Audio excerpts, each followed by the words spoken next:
pom pom pom pom. Wow. Hello. We are back. To suffer. Yes. Why are we here just to suffer? Yes. We'll see. Last time wasn't that much suffering, I would Just say. a little tiny bit. Tiny bit. We didn't do that much at the end, yeah, but Yeah. most of the suffering was other people. Yep. Definitely. Can't believe it's Can you been a give week us- since we played. Yes, exactly. Bum, bum, Gotta bum. give a summary of last time on.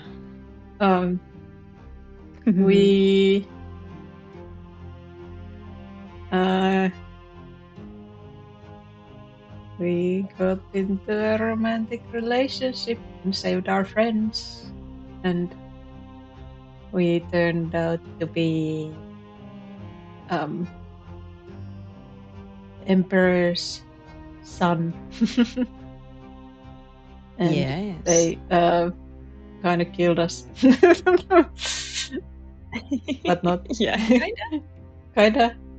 And we fought to regain our memories of our childhood. Yes. And we did not have to lose any sanity because of our connection, our unbreakable bond. Yep. Yes. We have that. That one. That's gonna be scary because how are we gonna tell them what happened? Yeah. We're gonna be all blue. Also, our stats are gonna be fucked. Yeah, we are not. We're gonna have an uphill battle. Yeah, we're not blue enough. But yeah, a strange system for them to be just like, you're gonna be this old and then you're gonna be reborn as the actual child. So until then, we don't care about you. But today, I love how kill you. I love how was it Cornelius our tutor? Yes. Yeah. Like he was like, you must already know who you are, and we're like, no. No. No. We must have pieced it all together. I've been drinking and making out with people and running around. Like, I mean, we in real life can like have a hunch, but like the character was like, the character didn't like seem like they had any idea. No, they were just really like, were just why? Like, why do I have no lot in life? Yeah. Just what is happening to me? Momentary sadness. Moving on. Yeah, I don't know how this is gonna work out because now we gotta be their kid. Yeah. It's I'm so curious what's going to happen. Yeah. It's getting serious. Yeah. But I guess let's continue. Let's find out. The air. I could actually open the stream also. That might help you. Yes. Now we gotta be the one. Whoa. Oh. The blood rises to your throat. It holds the memory of the Empire. It holds the voices of your ancestors.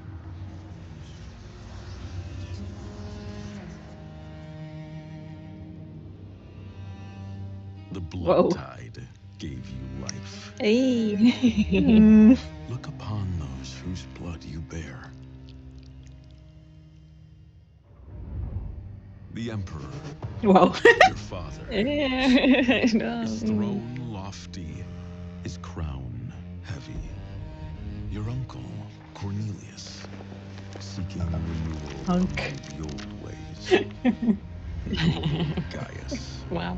In the past, he sees a path to the future. Servilia, your mother, the masks of your ancestors in her hands. Behind her, a millennial void. Its silence remembers all.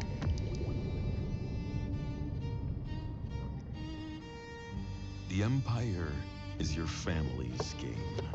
They make their moves, and the Empire's bones crack. The commoners count their coins, the Arcanians sharpen their blades, and the old men, they will never let go of their bloodlines too. You are an important piece on this board, but you must ask yourself, do you want to remain a piece or become a player? Pom, pom, pom. Very dramatic. Yeah. Very.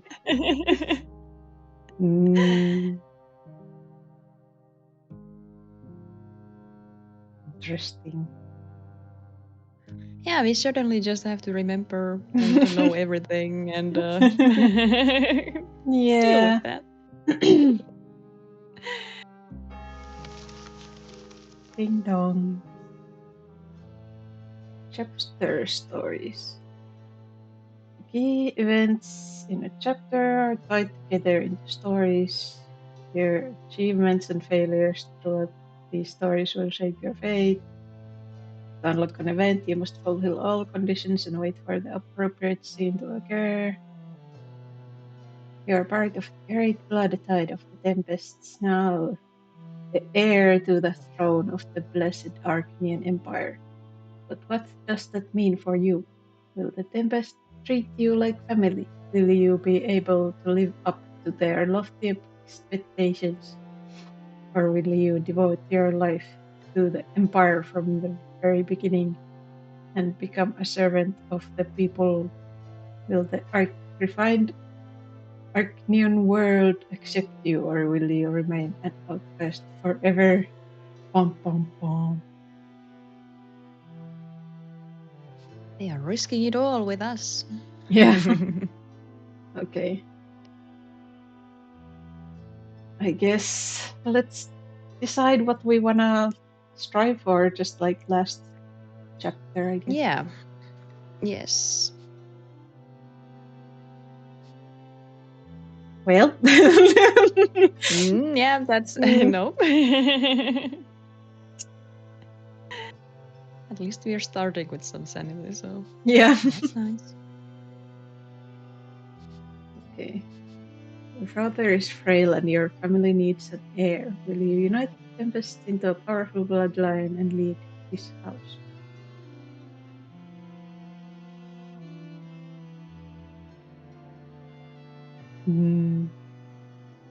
Yeah, all about the family.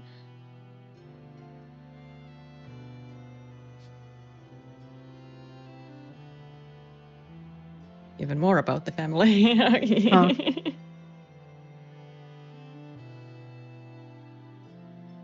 Well, there's Ferdinand.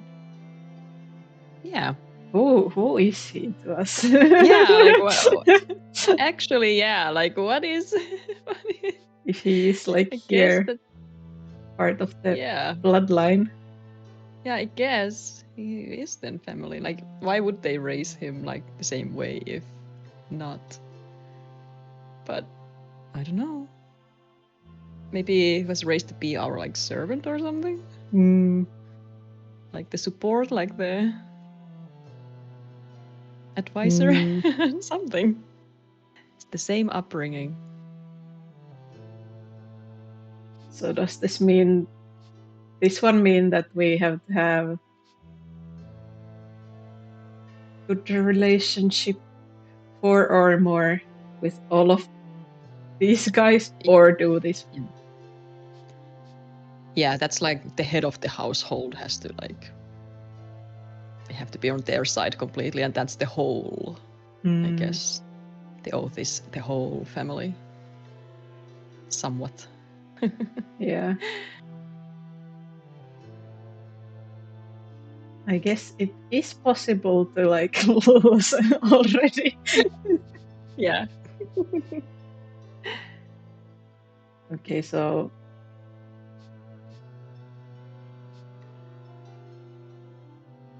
this is like parents and Cornelius, and then this is like all of Yeah. the family members, Yeah. I guess. So the first one is just like proving that we are the perfect heir for them, and Yeah. everything they ever wanted. The Empire needs an heir capable. There's a lot of Whoa, an yeah. heir capable of deciding its future. What hopes will you instill in your subjects? Symbol of Arcnean hope. Yeah, we care so much about their traditions. This has a lot of different conditions.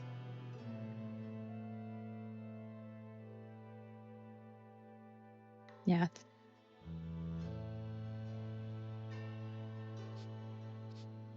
Guessing all of them are very specific. Yeah. No love, no law. Symbol of human hope. I expect that our mentor would want this. But yeah, he's trying the progressive side. yeah. So, yeah. And then just and everyone loves us. Personal drives. Every member of your family has their own desires, motivations, and ambitions. Will you help any of them bring their plans to fruition in order to grow closer to them? Okay, I don't know what that is.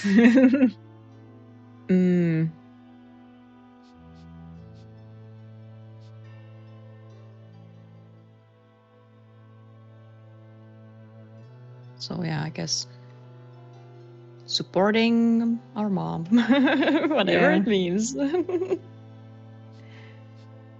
also need like blood stat for that. So okay. Where did it end? Logic.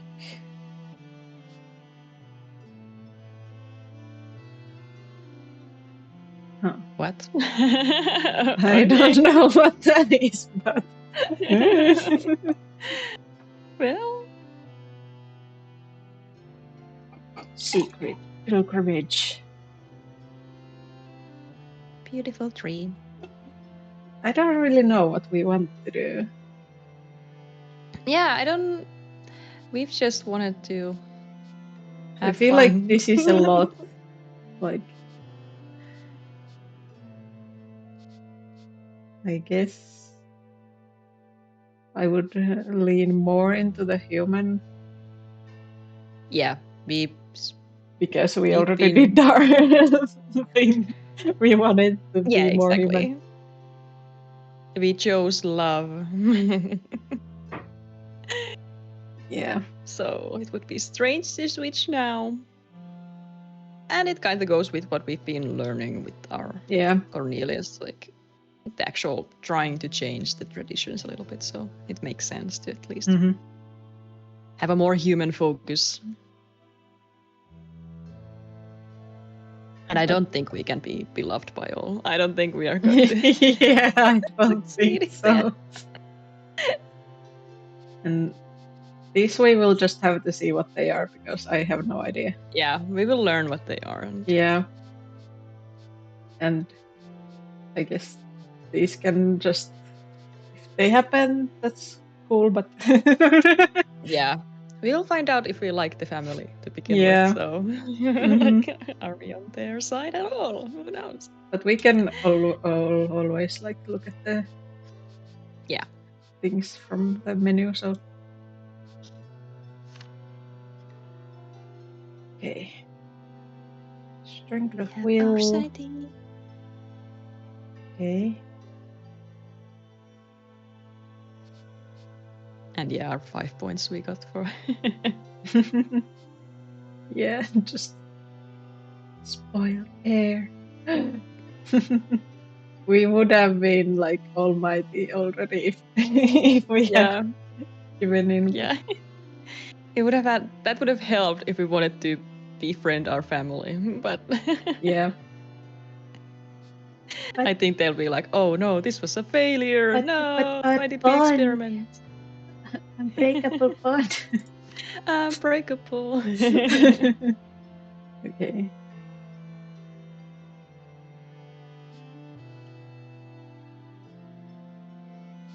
Yes. I guess we would want progress and equality and secular. Yeah, that would. If anything, those are all supporting the human side of things because they don't have those things right now. So like, Yeah, their religion is just yeah, that's like kicking them down. So yeah. We have some work to do. yeah, it's a bit scary because our good friends are also very like they very much believe in that stuff also. So Yeah. you might just lose everyone. Oh no. Okay, I guess these are all the different factions. Oh yeah. This is us. Not that powerful. These are the Arcnian houses. And more Arcnians. I don't know. I have no idea. Clergy. Old faith clergy and new faith clergy. Alright, so new faith is what we're trying to get up. Yeah.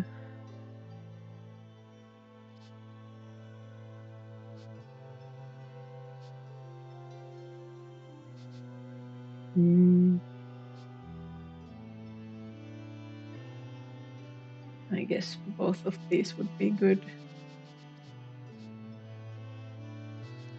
And then these, I don't know.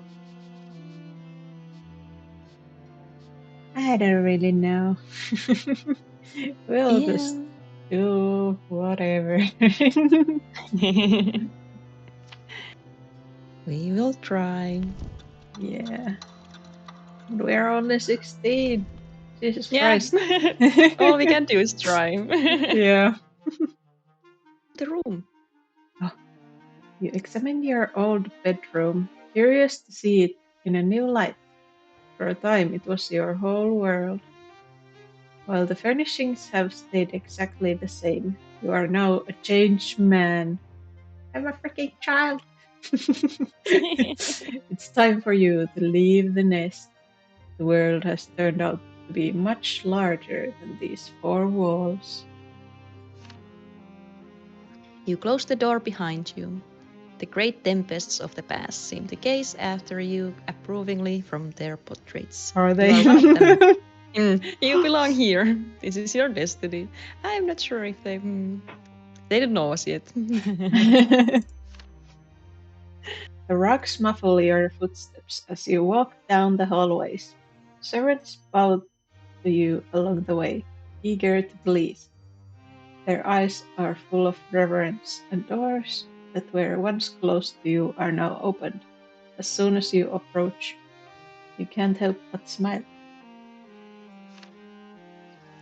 You step out onto a wide balcony with a beautiful view of the city. All of Eternal lies at your feet, not unlike the colorful rock of your childhood bedroom, But your gaze reaches farther to the very horizon. You have not yet been there to those distant lands, but every provenance already knows of you. Bum, Oh boy. bum. They know. Uh-uh. You stand tall as you take a slow, deep breath. That's a good idea. Yeah.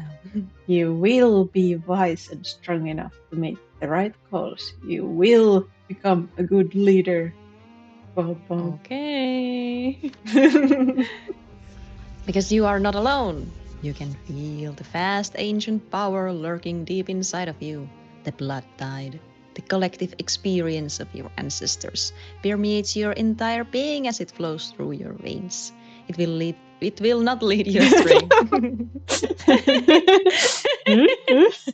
It will. It will not.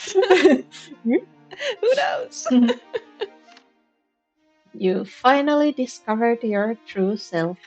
You're part of the great Tempest line. You have a family now. People connected it to you through bonds of blood. Whoa. Oh, never Okay. mind. We're going up. Huh. Would we have just like gotten a huge boost like if we already Yeah, had I 15? guess. Wow. I guess. We were just so much in our fields that we got just a lot of Like, yeah, hell points. yeah, I'm badass. Confidence gets you far. Yeah. The family, your family, is gathered in the fireplace lounge. All eyes turn to you as soon as you enter the room. Everyone radiates happiness as they hurry over to greet you. Empress Servilia, your mother, gives you a warm, welcoming embrace as she cups your cheek and tenderly. It feels nice, but a little bit frightening, since the only time you've ever seen your mother was when you joined the Tempest bloodline. Yeah. The Empress, on the other hand, seems to take your predicament in stride. Oh, Oh? Oh. that was my external hard drive connecting and disconnecting. Scary. Yeah, it does that sometimes. It's like, no biggie. Jerian, my dear, I'm so glad I can finally embrace you. You grew up without knowing about me, but I always kept you in my thoughts. And now our family has finally been reunited. This moment could not have come soon enough. Emperor Ether looks you over, his smile full of paternal affection. Okay. Love me, okay. I'm so proud of you, son. I have been watching your progress. I am certain you will become a worthy heir, and the subjects will love you. And when the time comes, you will ascend the throne and complete all that I have begun. Yay. No pressure. Yay. Oh man. Your mentor is also present. Hearing Ether's praise, Uncle Cornelius smiles and nods in agreement. That's right.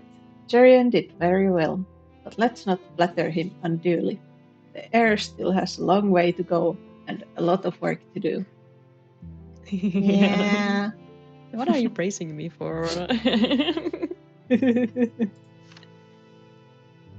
The next to approach you is Ferdinand, who looks visibly flustered. He's the black sheep at this family gathering, the only human among the Orknians. Oh. Who are you? Please forgive me, Jerian. I had to keep a lot of secrets from you, like who you really were and what would happen to you. And also the fact that I'm your half brother. Cornelius is your uncle. It was unbearable. I'm glad it's all over. We can finally be fully honest with each other. As brothers. Okay. All right. Okay, are you gonna explain a bit more? What is the dynamic here? Maybe we will find out. Yeah. It's a lot to be told these things. All this attention from relatives who weren't there throughout your entire life feels overwhelming. Noticing how lost you look, a stocky Argnian with bright-piercing eyes comes to your rescue. This is your other uncle, Gaius Tempest. He smiles kindly as he reproaches the rest of the family, tongue firmly in cheek. Fancy. Settle down, you lot. We don't want to rip young Jerian apart, do we? Why don't we have some wine and a bit of fruit, and let our long-awaited prince collect himself? Okay. You give a grateful nod to your newfound uncle.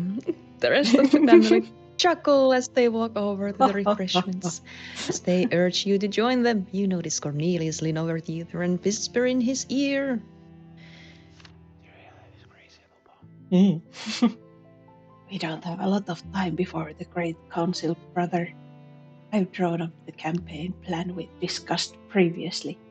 Please look through these papers and sign them. Okay. No, Cornelius. I'm not going to read or sign anything right now. Family time is sacred. Business will have to wait. Okay. I'm really curious about the politics of our dad. Yeah. What does he want? Yeah. Cornelius frowns and holds up his palm, about to object, when Servilia decides to intervene. With a gentle smile, she covers the great chancellor's palm, and the building tension dissipates. We all know how much work you put into matters of state, Cornelius, but now really isn't the time. Why don't you leave these papers with me, and I'll make sure the Emperor doesn't forget about them.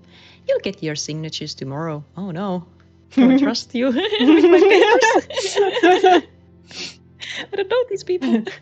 Thank you, Sir William. In this case, please ask Lady Monroe to pay me a visit tomorrow and bring me the papers. You look over your shoulder to find Gaius speaking to Ferdinand, who is standing a little bit apart from everyone else. Please don't feel like you don't belong here, my boy. You have Tempest blood in your veins, which means that you're part of the family. You're one of us.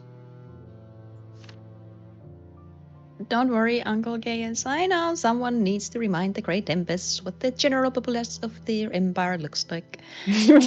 Wow. No.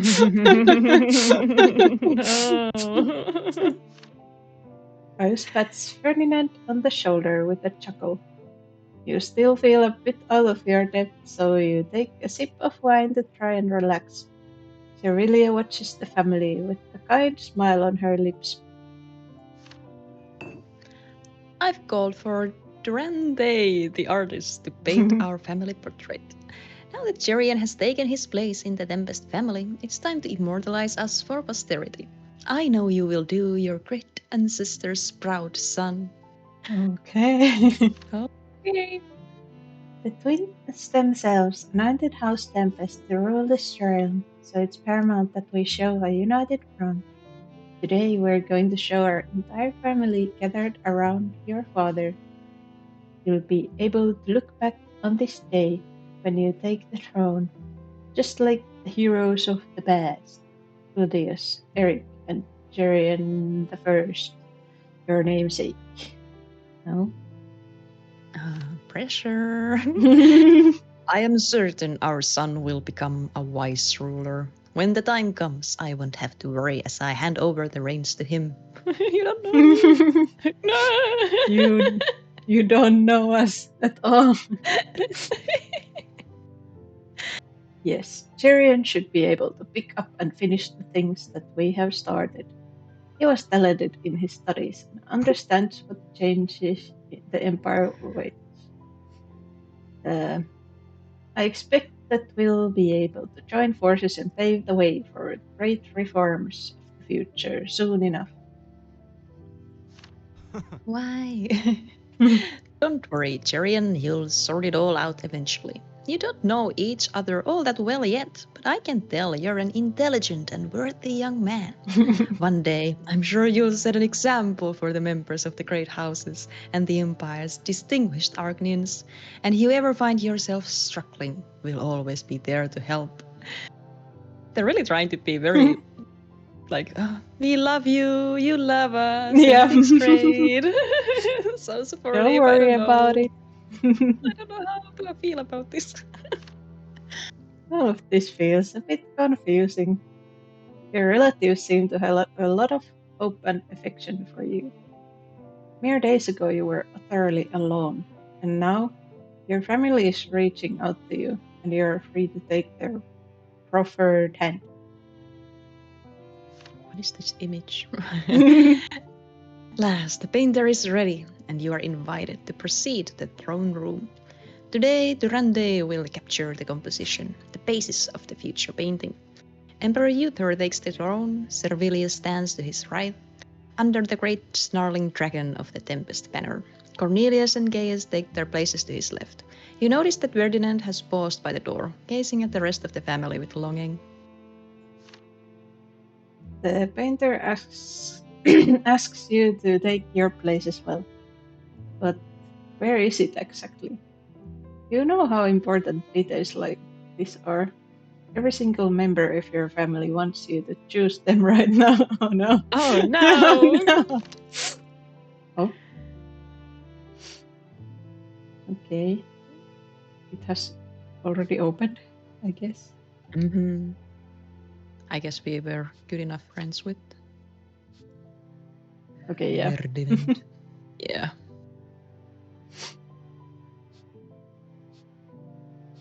Gaius likes that. Interesting. Hmm.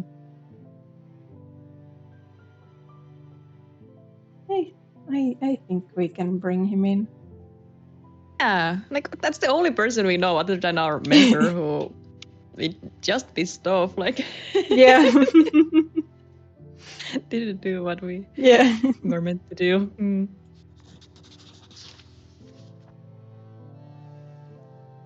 Ferdinand is part of the family. He's your teacher and older study partner, and you always admired his quick wit and sharp tongue. It might not have occurred to the rest of the Tempest to include him in the painting, but you disagree. Ferdinand needs your support. You're not going to abandon him. Taking Ferdinand by the hand, you lead him over to Cornelius's side. Repo, I mean, Jerian, are you? Thank you.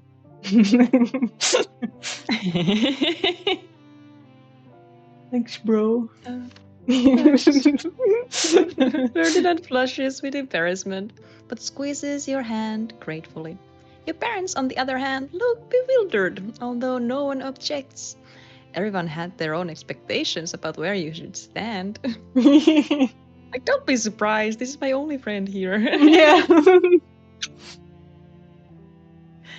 The first sign that we did not just abandon our Yeah, we memories. did not just forget. They're like, Whoops. Ferdinand beams, standing up straighter. The feeling that you did the right thing fills you with confidence as well. Staying true to yourself is much more important than meeting other people's expectations. Dangerous thoughts. The painter spent some time looking for the perfect angle and composition. The tip of his brush clenched between his teeth. Finally, he starts working with the canvas. Cornelius clears his throat, the sound breaking the awkward silence.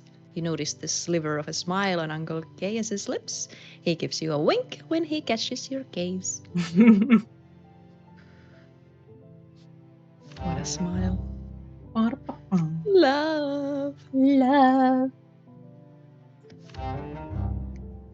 Oh, he really likes this.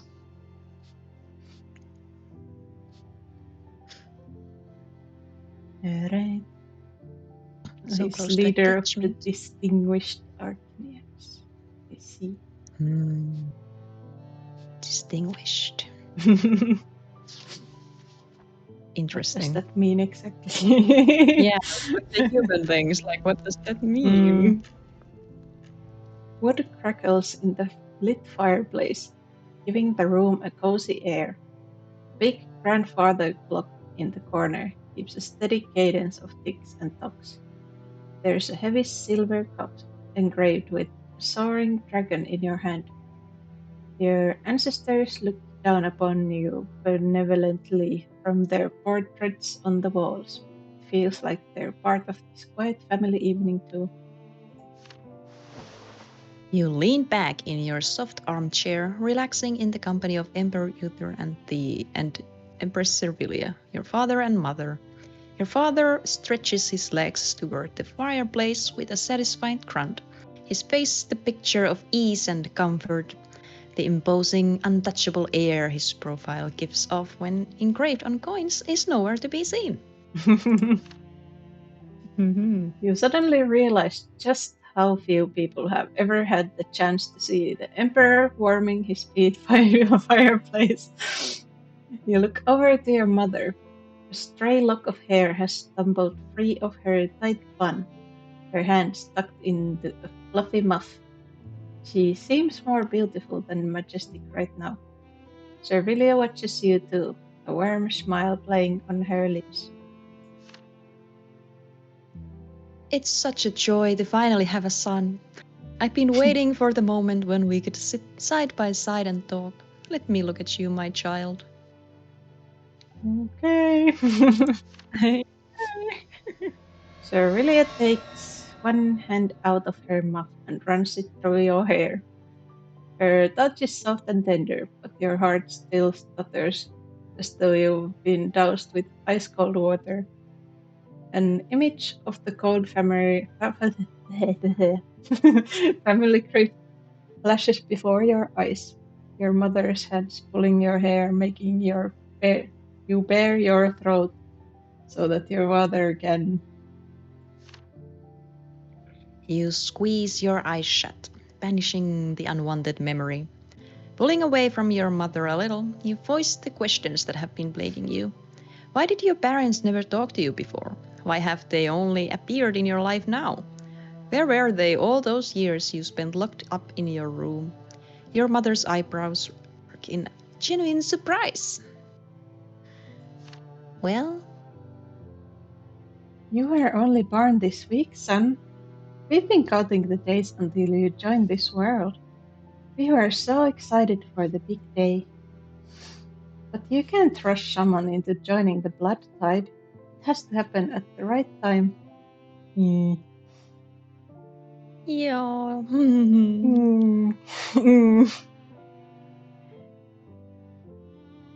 That's great.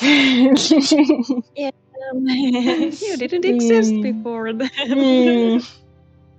Your Did you really suffering snap? No. until now doesn't matter at all. No.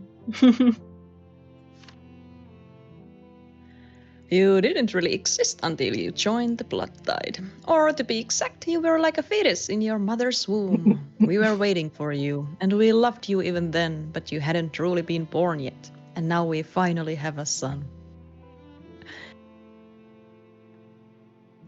Yay! Oh, whatever you need to say to yourself to make yourself feel better, I guess. Yeah. That's not exactly true.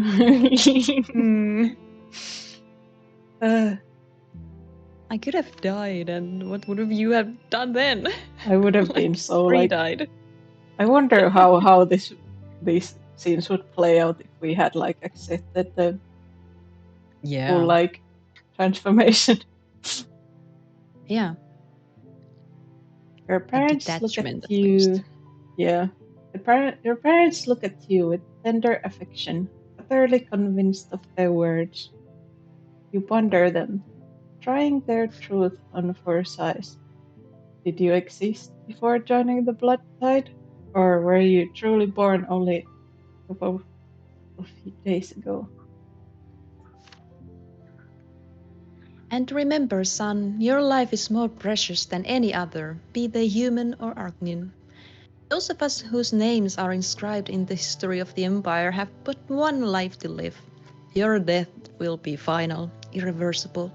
Please stay safe, you say.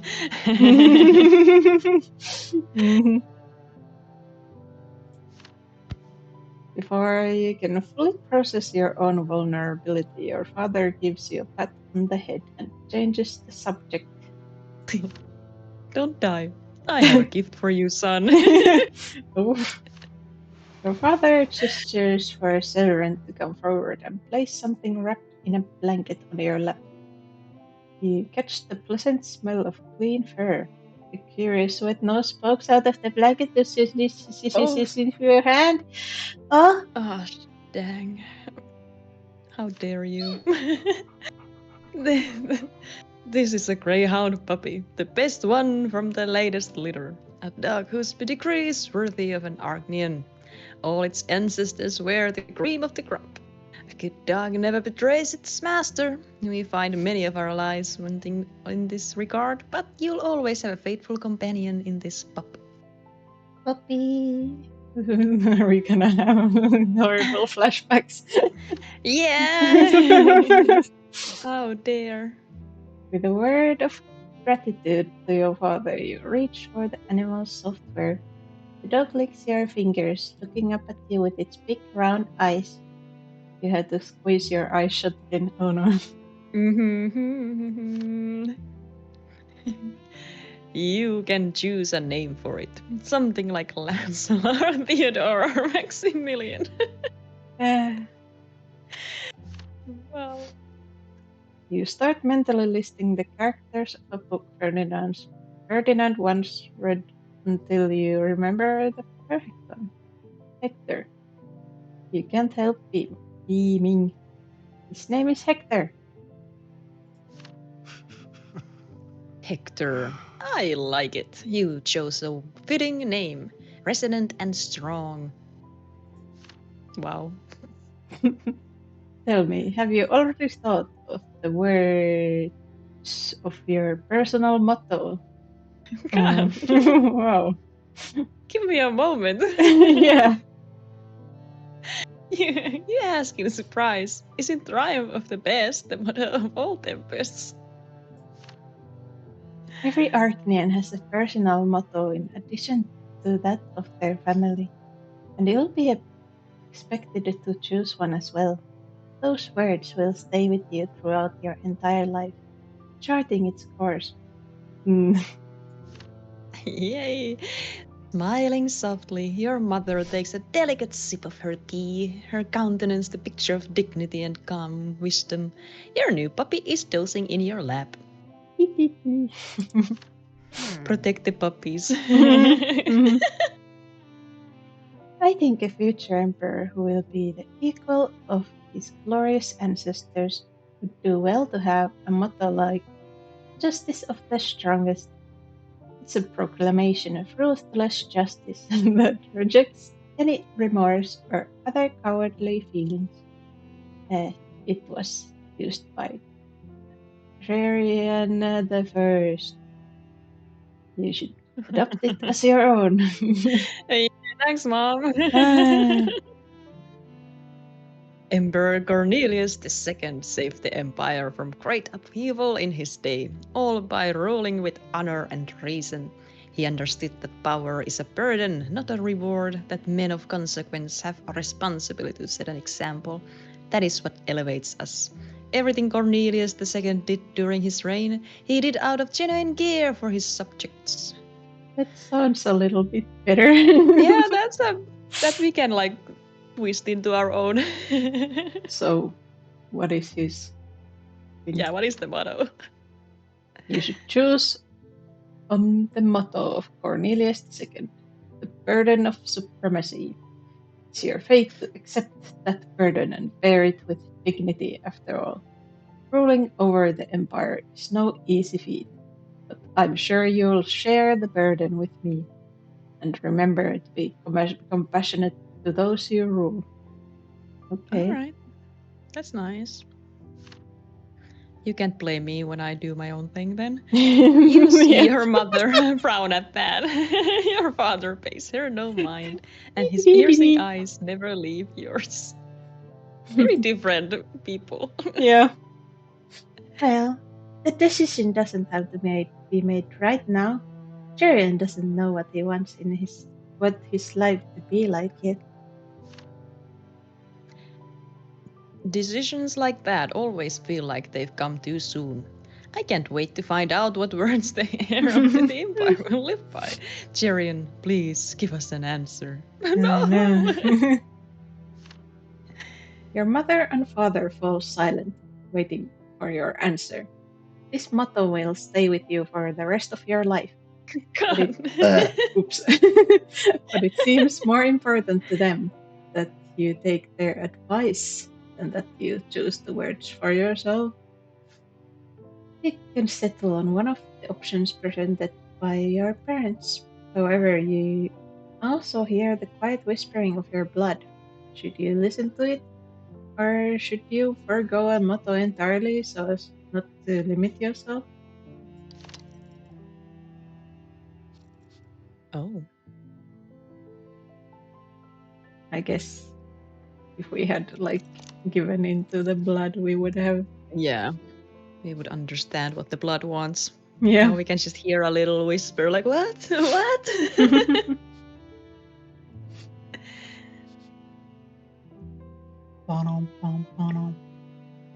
Nah. But can we say it like, I'll think about it? Yeah. Uh, You can get some diplomacy, I guess. yeah. Yeah. It's nice. I'm really also really annoying of them to just give you someone else's motto. Like, let me Yeah. write my own. Give me a second. Hmm. No motto for me. What was this? Okay, this was just You from. are Repo. Yeah. I don't have a motto. I'm just a Repo. Yeah.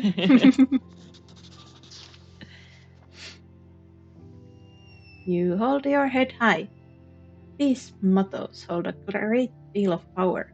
They're like an oath that helps you shape your fate and stay focused on your goal. But at the same time, they also restrict you to a set path. You declare that you will have no motto at all. Oh, It's like, okay. I was like, You were excited. yeah. Oops. Your mother rounds in disappointment, but your father merely shrugs. It's clear that neither of them understand you. Finally. You try to explain your decision. Your parents are right about you having a bright future ahead of you. But when it comes to dealing with the various estates, flexibility will be more used to than a rigid mindset. And freedom will help you more than focus. The present day empire is a whirlwind of powers and ambitions. This way, you can show everyone that you're willing to lend them an ear. You're not just a tempest, you're the champion of your subjects, and you need to be able to understand them all. Oh. Okay. Your parents are silent, but there's understanding in their eyes, especially your father's. It looks like you managed to convince them. You hear the quiet clinking of the tea set, the crackle of fire, and your new puppy Snuffles. For the rest of the night, you can feel your ancestors watching you from their portraits on the walls, taking your measure.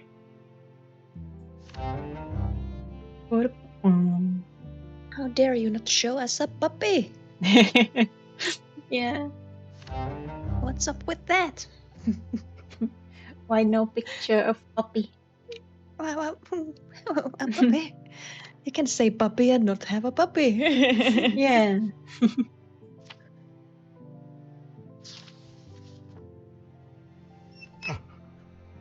Oh, it's not a puppy anymore.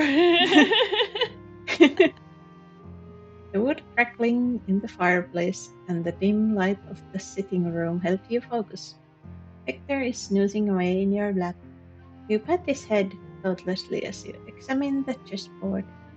Across from you, in a brocade chair just like yours, is Uncle Gaius, watching you with a half smile.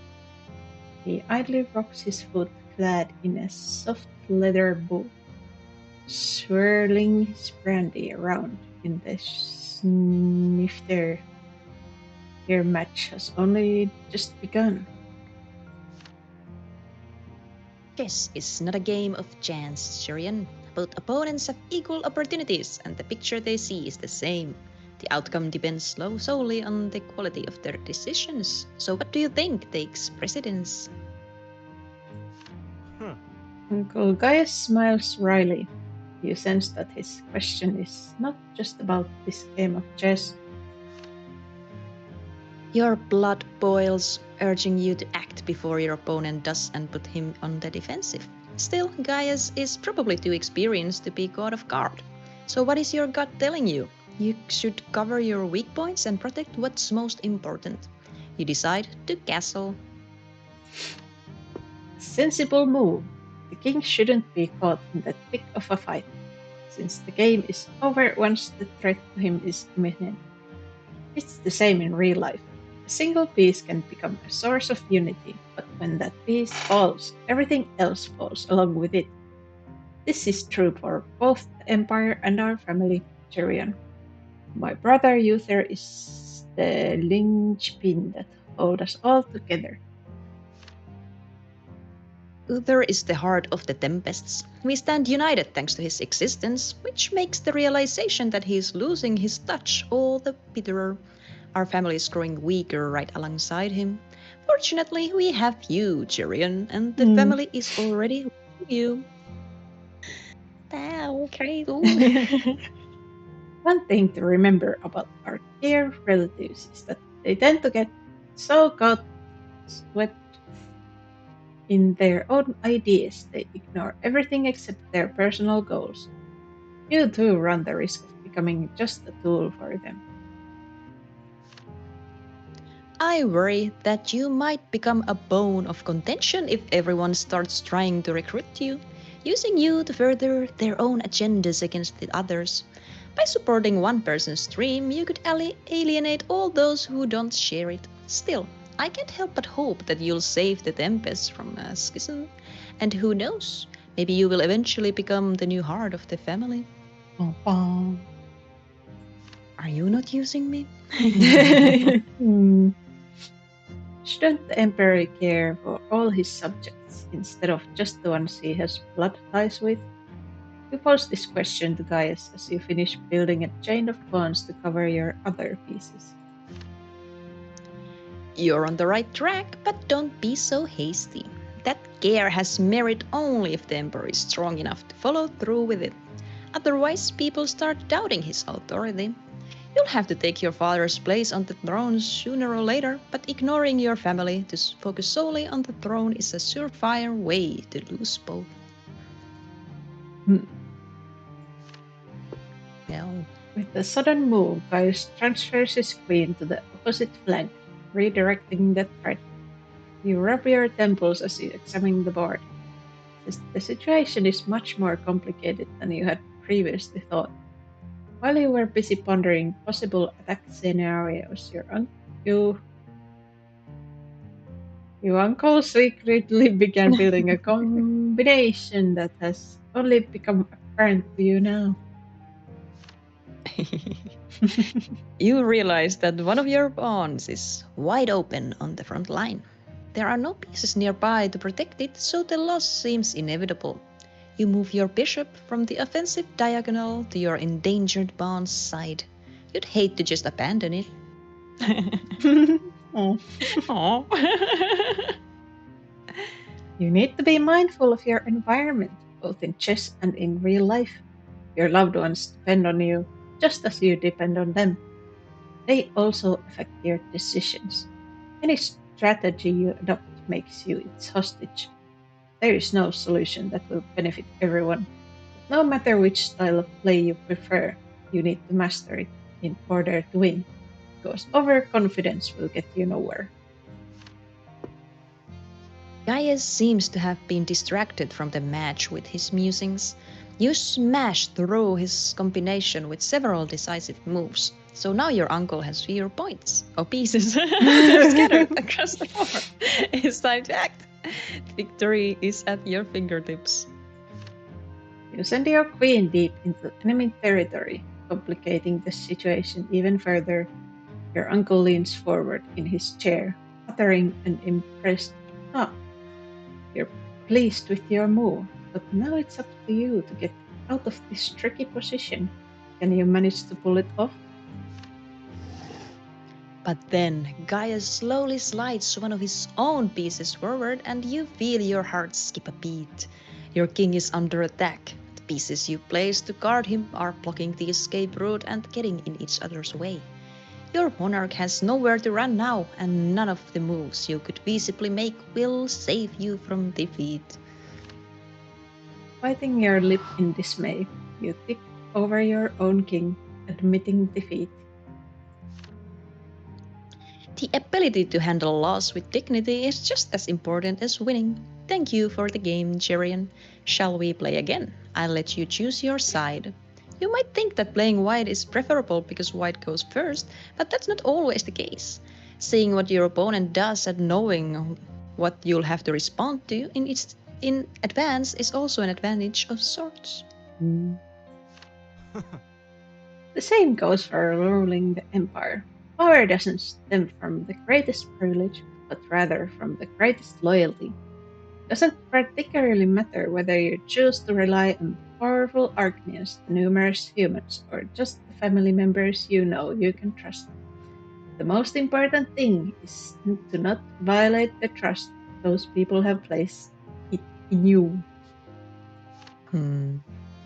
But doesn't your uncle rely on the Archnians, the most privileged of your subjects? Gaius responds with a good-natured chuckle. Oh no, Jerian, not all Archnians are the same. You're thinking about the great houses, the 5 most ancient bloodlines of the empire. But there are a lot of lesser families besides them that often don't own any land and almost never enjoy the great house's patronage. We call them the distinguished Archnians. Okay. Thank you. I was waiting for that explanation. Yes. All right, so you're the lesser. Cringe. I see. Instead of falling back on their ancestors' achievements, they work for everything they have. They value personal honor and decency much more than they do ancient traditions. Distinguished Archnians are those who actively serve the Empire instead of resting on their laurels. They know as well as you and I that power means hard work, and they welcome it. Huh. That being said, not all humans are cut from the same cloth either. It's one thing if someone strives to earn a title for themselves and chooses to either take up arms or contribute new ideas for the benefit of the Empire. They do their best to conform to Archnian ideals of honor and serve the Emperor and the nation faithfully. I respect that, as do the distinguished Archnians. But then we also have the profiteers who think everything can be bought. They'd have you believe that money will definitely be king tomorrow, if it's not already. These upstarts try to weasel their way into positions of power despite the fact that ruling is not their lot, and the only thing that drives them is personal gain. Perhaps they are of some use, but they are no less dangerous for it. Having returned all the pieces to their starting positions during this speech, your uncle waits for you to pick a side. He makes it all seem so easy as he keeps the conversation going. Ponders matters of the state and plans his chess moves all at the same time. You wonder how much work you still have to do before you can achieve the same ease. I realize that you have many tough decisions to make, each more difficult than the last, and I want to support you in any way I can. So, what worries you the most? Where do you plan to place your bets? I'll help you find aid wherever you mean to seek it. I made him sound very suspicious. Like, I can help you. Yeah.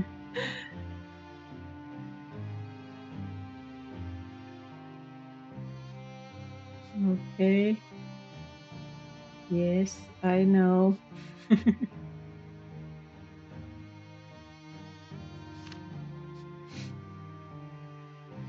Mm. Yes, yes. Yeah. Huh.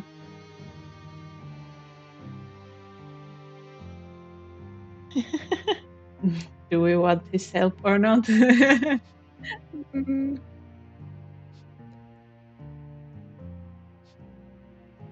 Huh. He's just up for whatever, I guess.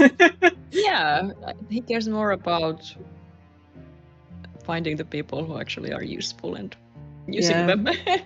It doesn't matter who they are.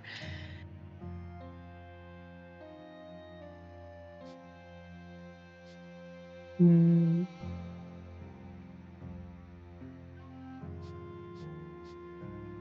Do we just want to reject? Yeah, you can just refuse it and be like, we'll figure it out. Yeah. Because I feel like sure, it's cool to get like plus points Yeah, it for would be that, yeah. but we get more of our stats, then it will also help us in our decisions. Yeah. Yeah.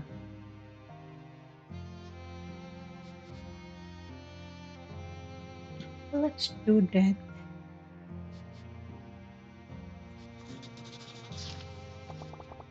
Oh, hello, Pepper. Hello. Ba-da-ba-ba-da-ba. Welcome.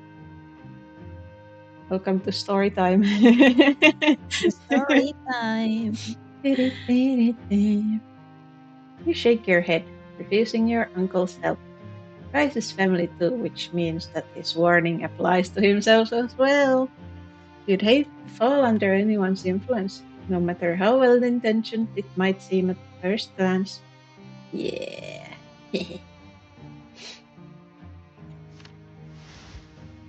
You get up from the table and declare that you will manage on your own. You also refuse another game of chess. Your time would be better spent researching potential allies in order to form your own opinion. Yeah.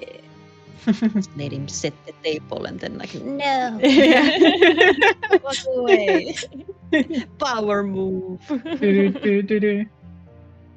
Gaius Tempest leans back in his armchair, his attentive gaze full of unveiled approval. The patronizing look on his face even makes way for something you might call curiosity. He doesn't say anything, but gives you a quick nod as a blessing to pursue your own path. From that day on, you delve even deeper in the inner workings of the Empire. You make sure to attend the soirees held by Arcnians in their mansions, but also any college functions and noble human gatherings you can gain access to. Nothing that happens at court escapes your attention. Mm. You look so scary. It's difficult at first since you have to navigate several different codes of etiquette at once while trying to understand issues far removed from your own life and keep up endless, seemingly pointless conversations that people use to probe you in search of weak points. And frankly, there's a lot to like about this. I was like, what? Okay. What? There is, okay. Whoever you deal with, they're practically falling over backwards to try and curry favor with you so they can use it to their advantage in the future. But you're confident that no one will get the best of you, whether through a well-intended deceit or deceitfully good intentions. Ooh.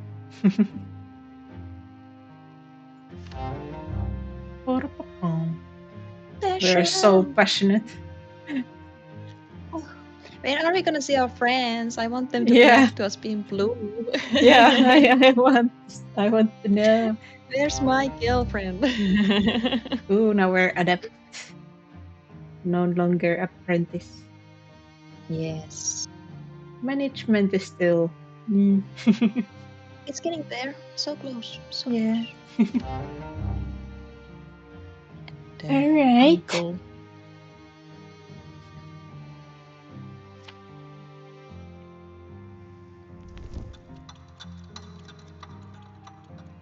Uncle. Dang. What is gonna happen Still. next? You feel a little dizzy as you watch all the graceful figures sway to the music. The sweet smell of perfume and fresh flowers permeating the air. The palace is filled with light, music, and boisterous voices tonight. This ball is in your honor. Technically, you were dubbed the Archduke of Hermia the moment you were born, but your formal ascension calls for a proper celebration. All the ladies in the ballroom have their eyes trained on you. You feel like a trophy they're all vying for. When you ask one of them to dance, you can feel the others glaring at you jealously. You tuck at your right tight collar of your shirt and take a deep breath to try and settle your nerves. You'll have to get used to being the center of attention. Oh boy.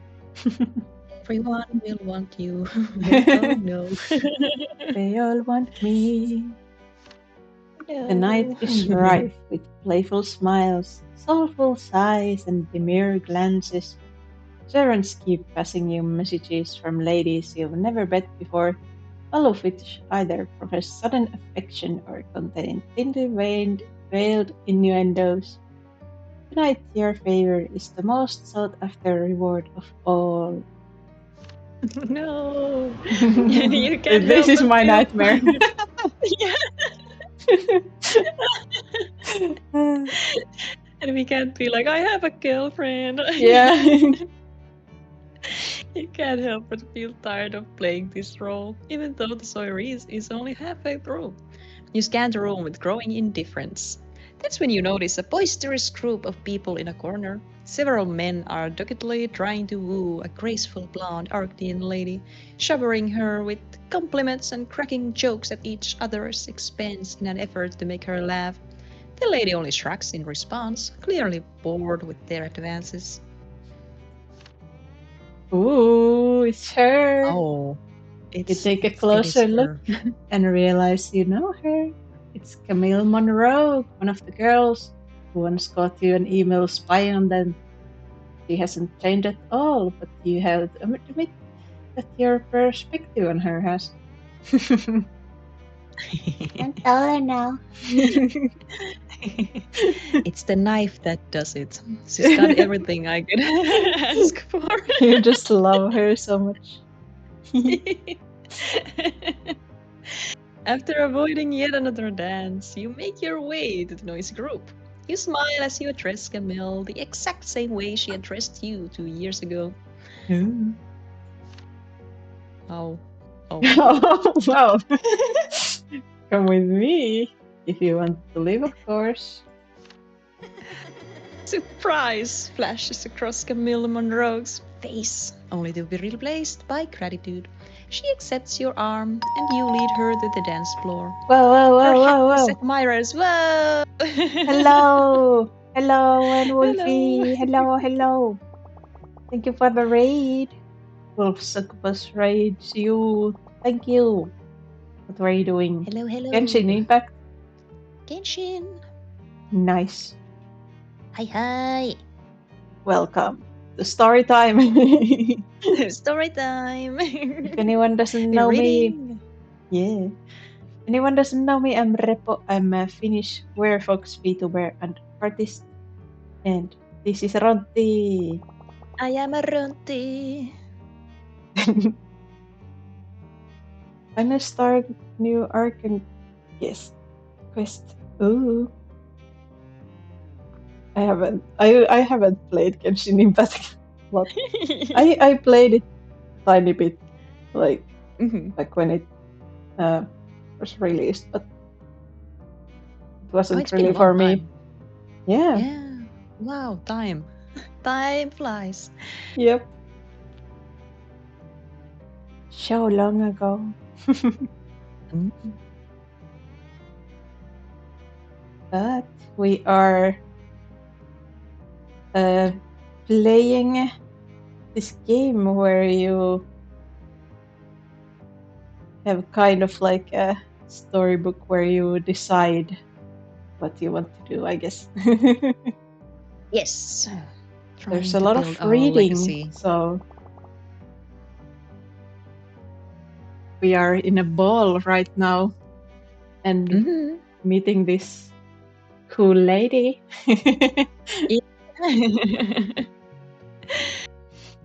But of course, Let's see. if you need to go take care of yourself, please do. But you're also free to stay and hang out with us, see what's going to happen in the story. Yes. Where will our passion take us? Yeah. Let's see. All right, I'm gonna read the second part. Yeah. She accepts your arm and you lead her to the dance floor. Her hapless admirers watch the two of you go, dumbfounded. The line was pretty weird if they haven't. Yeah, They don't know yeah. what's up. Uh-huh. We just came in like, Yeah. come with me, guy. Yeah. Yeah, thank you for the lurk. Thank you. Okay. Look how far we've come, my prince. You were almost devoured by insatiable harpies once, and now I'm the one who's been rescued from a flock of boring, puffed up peacocks. Tell me, did you save me because you wished to repay a debt? Or was it a sincere, noble impulse and a desire to help a lady in distress? Or do you simply take what you like, knowing that no one would dare to refuse you? Damn. That's a Whoa. feed. Whoa. Whoa. Camel's lips almost brush your cheek as she finishes speaking. You're so close to her, you can smell the delicate aroma of her perfume. The soft touch of her gloved hands stirs something inside of you. You smile in response before pulling her even closer and Whoa. sweeping her away. Whoa. Whoa, whoa, whoa! Where did this come I from? need to remind myself that I have a girlfriend. Yes, I have a girlfriend. Oh. Oh no. When the music stops, you offer Camille your arm and lead her to an alcove by the window, away from prying eyes. I don't think we can get away from prying eyes. I think everyone is Yeah, like, what? yeah. Mhm. I'm sure you'll recall that it's not proper to devote all your time to a single lady. A second dance in a row with the same girl would breed rumors and condemnation. Aren't you worried that the high society matrons and their virtuous daughters will think less of you if you keep focusing on me? Camille seems to challenge you with her playful smile. She tilts her head as she gives you a probing look. I need to turn off my phone notification sounds. Oopsies. Oh, Oopsie doopsie. dangerous woman. Mm-hmm.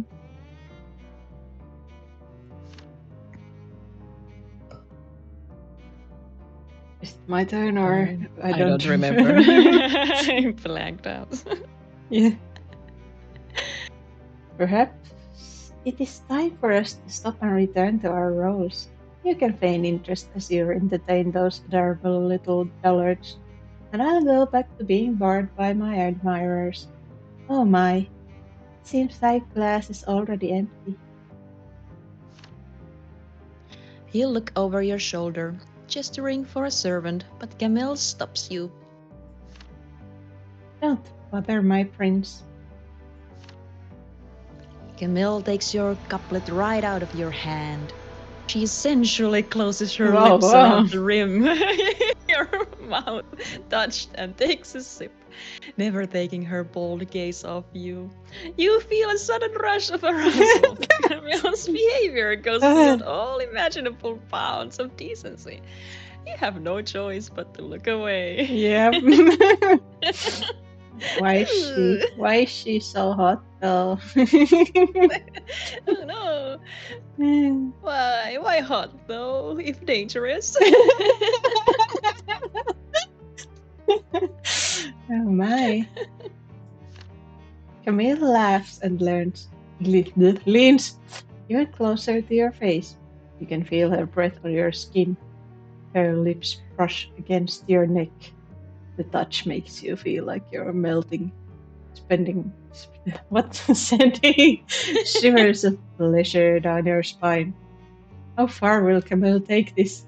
Her beauty is deadly and you're drawn to the hungry fire in her eyes. But then you notice someone approaching your alcove. You reflexively draw back from Camille. Oh, hello. Hey, hi!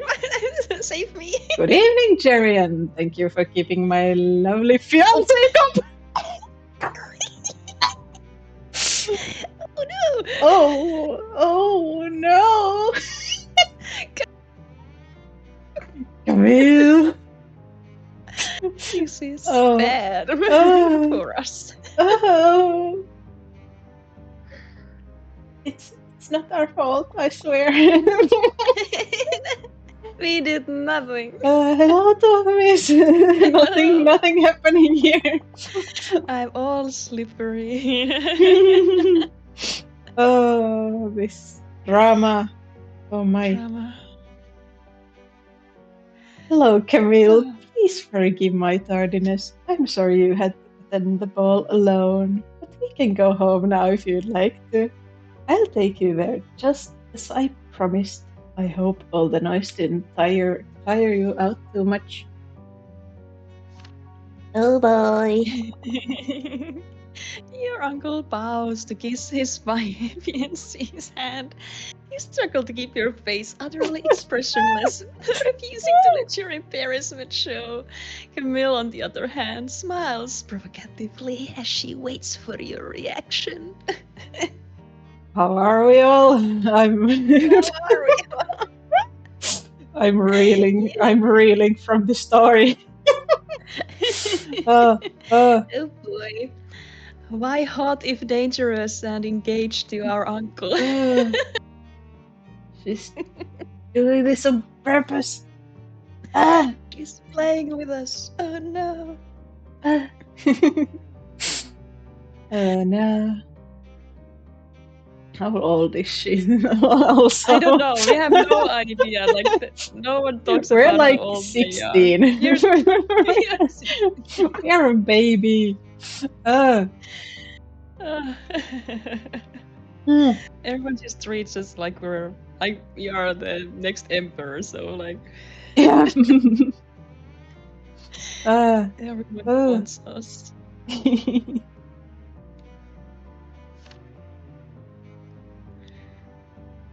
I already forgot who it was. I think it's you. Okay. I didn't want to stay, but then I bumped into Jerian. He's the spitting image of your younger self, guys.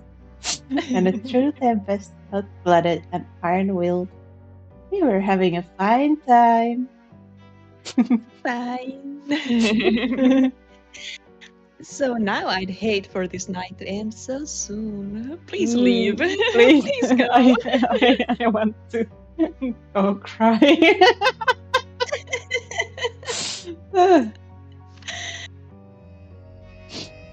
Guys and Camille exchange a loaded glance. The air suddenly feels heavy with tension. Should you intervene? No.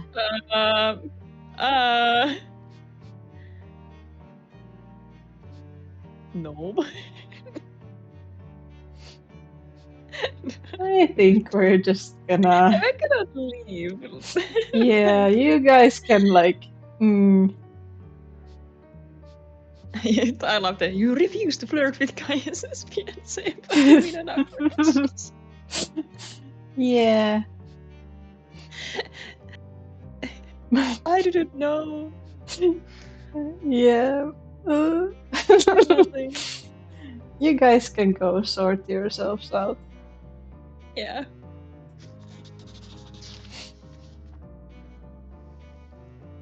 You force yourself to be utterly polite as you say goodbye to Camille and Gaius, no matter how trite the pleasantries may sound. The bewitching playful spark you felt so drawn to goes out of Camille's eyes. Her formal smile fails to hide her disappointment. Camille hooks her arm through her fiancé's and they leave together. Once they're gone, you go back to doing your duty. You mingle, you smile, you ask noble Arachnean ladies to dance. You're perfectly polite throughout all of it, just as expected of the Crown Prince. The girls' names, faces, and voices all blend together to the point where you stop even trying to remember who's who. Your treacherous mind keeps going back to the sweet excitement you felt in Camille's presence. When are we going to remember that we have a girlfriend? We have not thought Yeah, about our yeah. girlfriend since Mhm. this started. Mhm. Oh no. Logic? What is that? What? What? Fashion. Not today.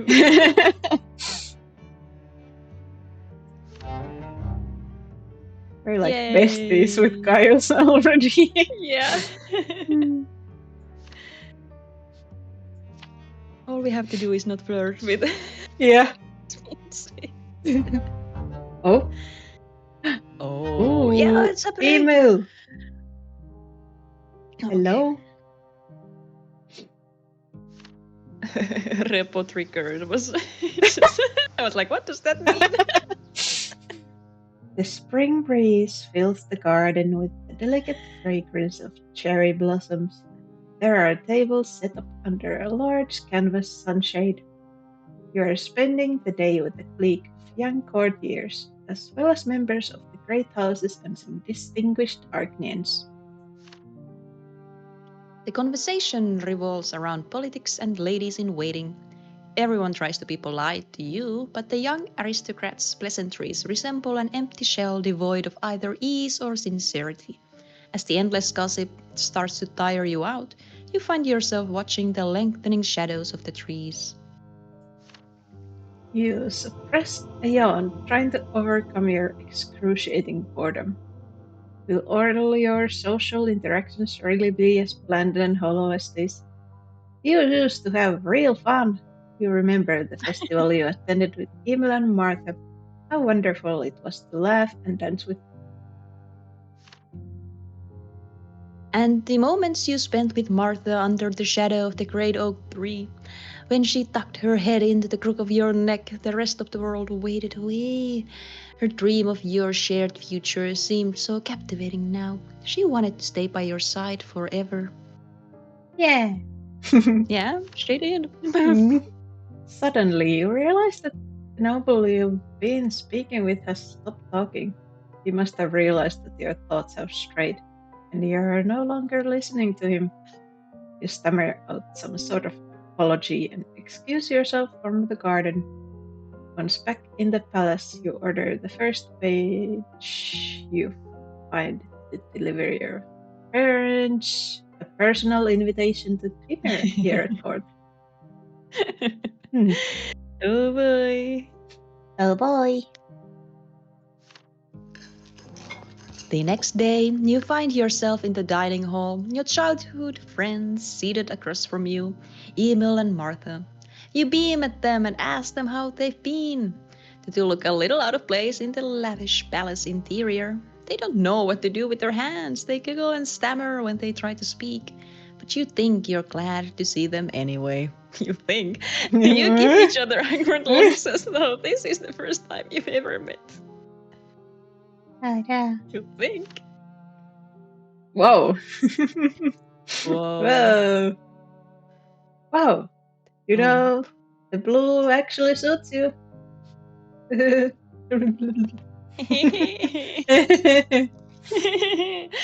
You feel incredibly awkward, but you still smile at Emil and try not to be condescending. Martha examines the works laid out in front of her, not sure which one she should pick up. Your friend's shortcomings seem glaring in this moment. Emil has annoyingly clumsy, thick fingers and a bad habit of snuffling instead of blowing his nose properly. There's a bit of envy in his eyes as he looks around the luxurious room. And if you're being completely honest, Martha isn't all that pretty compared to the Oi. elegant, well-groomed Oi. woman. Ah, Hey! Whoa! whoa. What? You ask your friends what happened in their lives since you last saw each other. Martha seems too embarrassed to answer, but Emil perks up a bit. He's clearly been waiting for this question. Oh, no. What are you going to say? Well, when your mentor told us you died, we couldn't believe it. We were overwhelmed, I agree. We tried to spend more time together. Oh. So we wouldn't feel so...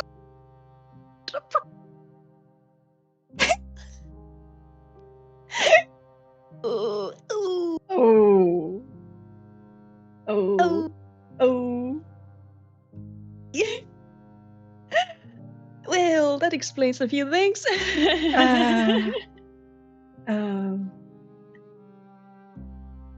They just said, he died. Yeah, he died. Yeah. He's dead. Oh no. And we waited too long. Oh no. Oh man. I guess we don't have a girlfriend. Mm. Repo did, not me. Whoa. Whoa. You look at Martha. Uh-huh. She averts her gaze. And Emil didn't know about the thing because he was blind. he was playing with the other girls. He didn't realize. Ah. And she said yes. So now we're saving money for the wedding. Oh no. My girlfriend. Oh no. Dang it. Unbreakable bond, she said. Unbreakable bond. Wetting my foot. We can't even have people over for dinner right now. What would we feed them? Oh, come off it. We'll manage somehow. I'll find more work. You congratulate your friends, but the awkwardness is almost palpable. You move your shoulders imperceptibly to shake off the tension. We didn't really believe it at first when Lord Cornelius told us you were an Arcnian, but here we are. I'm sorry. For what? Martha falls silent, seemingly fascinated by the intricate lace of the tablecloth. You used to think she was the most beautiful, lively, interesting girl in the world, but now you see you were wrong. She's just an ordinary girl. Neither particularly smart nor pretty. Oh, there's no resentment in you, no jealousy churning your blood. Your breath is calm and even. Dang it. No. Unbreakable bond. How dare you? She said she wanted to marry us. Our future was bright. We kept repo for you. Yeah, we kept our memories.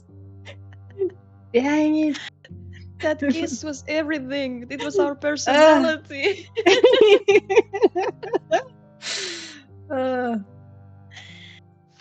No. I already forgot whose turn it was. But just think about all the things we'll be able to do now that my best friend turned out to be the prince. We'll take on the world, I tell you. We'll talk it all over while we're having fun at the wedding. You'll help us out with money to set it up, right, Repo? Unbreakable bond. You clear your throat before correcting your friend. You're not Repo anymore. I Your am name not. is Jerian now. You're not Repo anymore. No. Chastised, Emil falls silent. Where is the kinship you used to share? Emil and Martha look like bumbling children next to you. I thought their rough manners and lack of education stand out like a sore thumb. It's the blood. Silence the blood. Fight it. The blood tide has changed you, filled you with your ancestors' wisdom, and turned you into an Argnian. Your old bonds have abraided now, becoming mere shadows of what they once were. Your friends are the same people they've always been. Ordinary low-born humans. It feels like you have nothing in common anymore. No. Unbreakable. But- Unbreakable. An awkward silence hangs over the table like a cloud on a clear day. You try to think of something to talk about, although you don't really feel like it. No. A servant approaches the table, bows, and reminds you of your upcoming meeting with Cornelius. It has completely slipped your mind until now, but you leap at the opportunity to be done with this dinner. No. Everyone seems relieved when you tell your friends that you have business to attend to. This is so twisted. Yeah. We skipped on our duties to keep them around, and Yeah. now we're kicking them out to get back to Cornelius. Well, of course, you have lots of stuff to take care of now, but we gotta do this again sometime, right? We can catch up then. Well, you nod and smile, saying goodbye to your friends. Once they're gone, you slump down, wondering dejectedly if it's even possible to restore what you once had with Emil and Martha. What sort of relationship can you have with them now? Your musings are interrupted by a familiar voice. Oh. Are you upset because of your encounter with your old friends, Jerian? The past fades into history. That's par for the course. It's only natural that you don't find these people interesting now that they've given you everything they could. You don't owe them anything. You're a different person now, and you need to move on. Do not mourn the remnants of your previous life. It's not yours anymore. Shut up. It's unbreakable, though. Unbreakable bond. Unbreakable.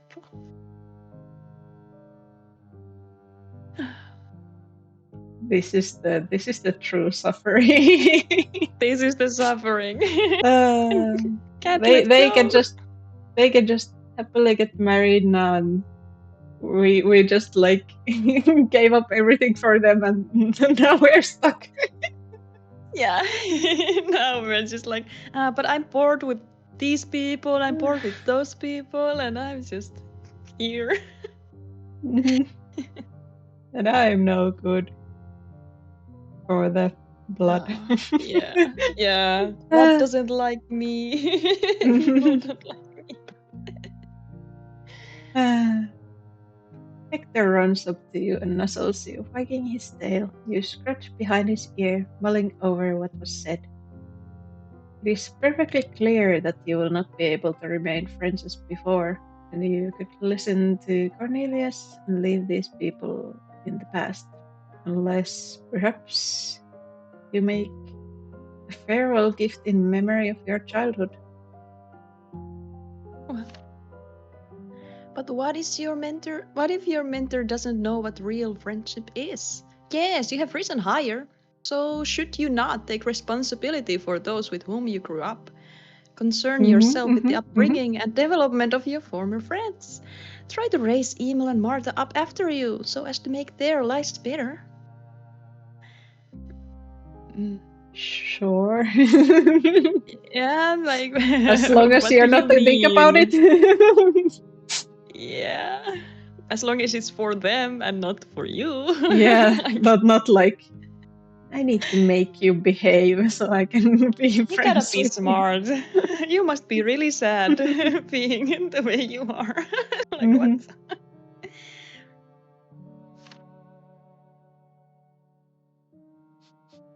What does it say? This is just Old times.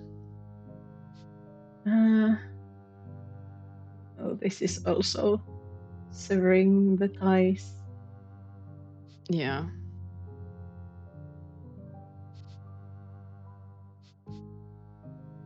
I think I wanna do this, even though I Yeah, don't know. I I mean- don't know what we're gonna do, but I don't know what it means, but that sounds reasonable. Like yeah, it's like based on what Emil said and everything. Like they do want a connection with us, and this is the only way we can do it because yeah, we can't just be friends without some sort of a two-way street Yeah, going and- on because people will have questions.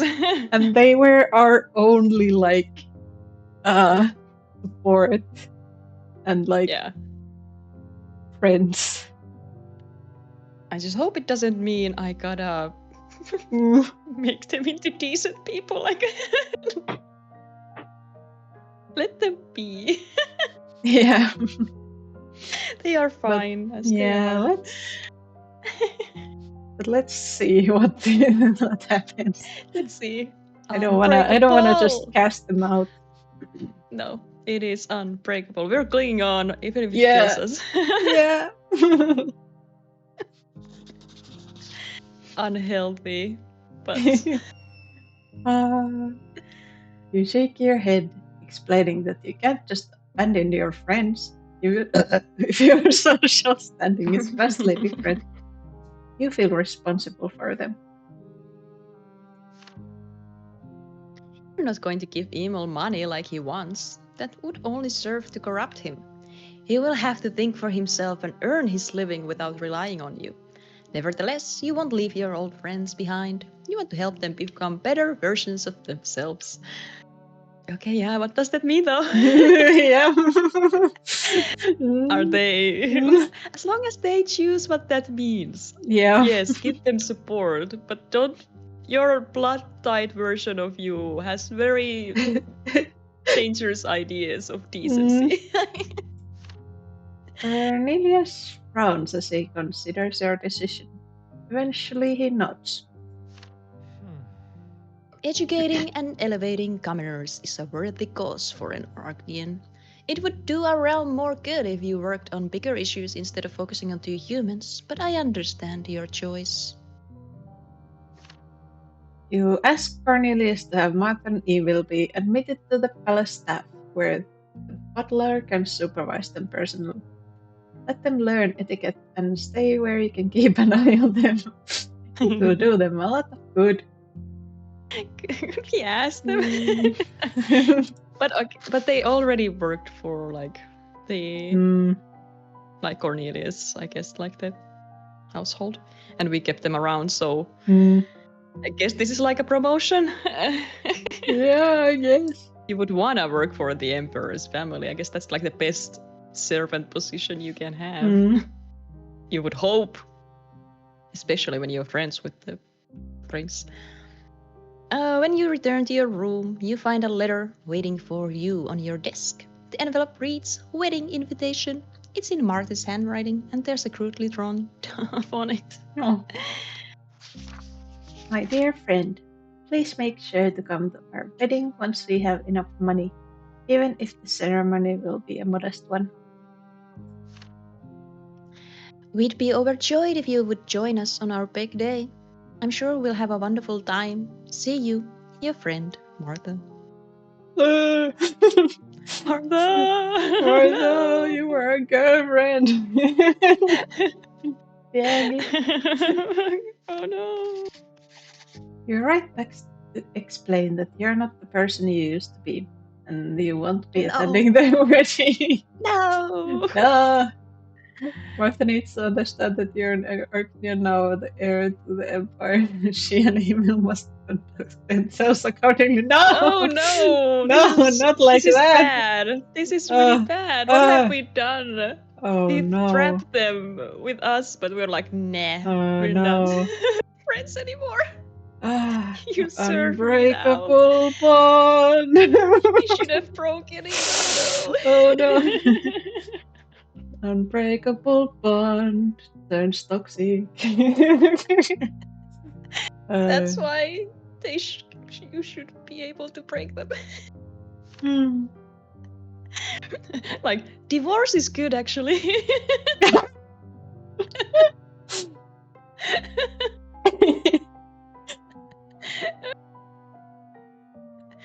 Oh no. Oh no. Is it me? Yes. However, you're still grateful for the happy moments you shared as children.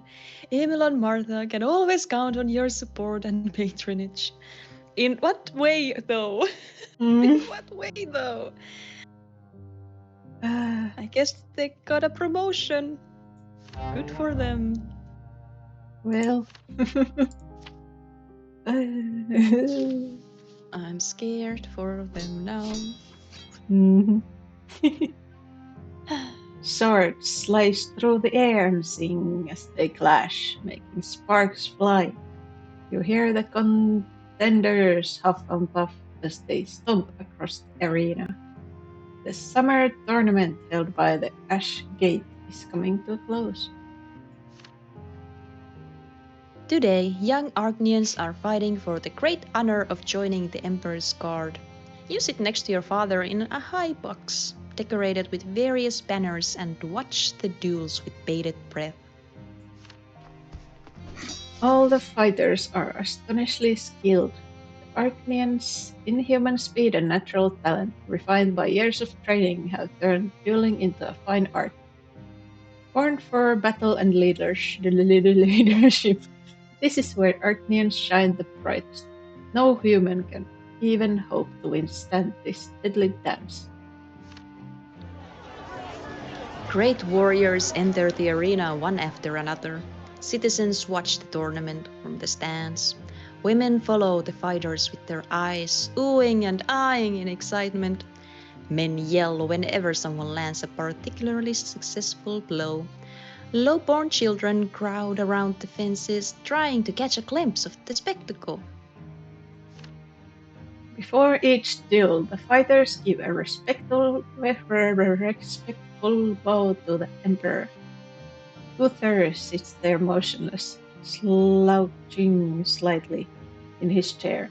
He watches the proceedings with half-lidded eyes, his mouth a harsh line. You notice a scar on your father's cheek as you peer at his stern, stony profile. Sometimes it seems like your father doesn't even see the arena in front of him, his eyes trained on some mysterious point beyond the horizon, bisected by the shining pillar. The herald announces the final bout of the tournament. The Emperor shakes his head and rests his chin on his fist, slowly returning his gaze to the arena.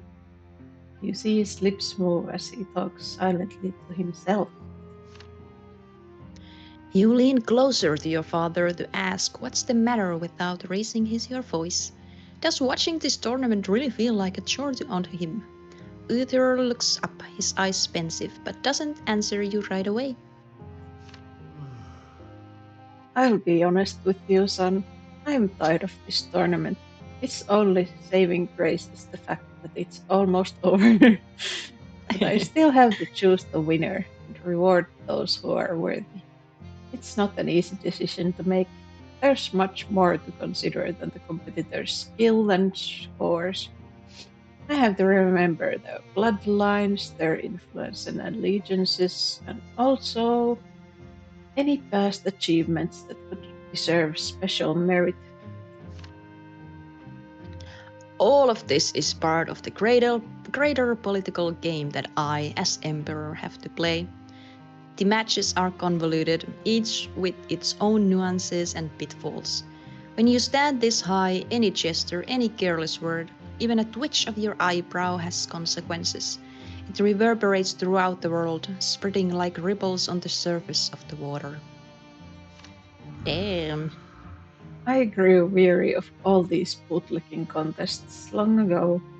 With each passing year, my desire to take part in them wanes, even if it's just as a judge. Still, I must do my duty, even if my heart's not in it. I've been thinking a lot lately. In one of my dreams, there's a big silver dome above my head. I can hear the twins calling me from outside, but I'm too weak to break through it. I try to yell something in response, but all I can do is wheeze. You pay attention to your father's words, but never stop watching the lightning fast lunges and twists of the competing swordsmen. Luther's brows knit together as he rubs his temple, trying to stave off a headache. His gaze sharpens. Finally, an Argnian in a black-lined coat strikes his opponent down to the dusty ground.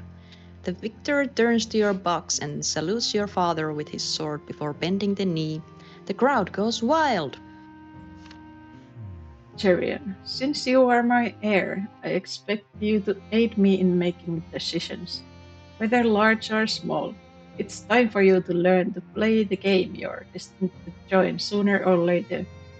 Today, I entrust you with determining who will be triumphant in this tournament.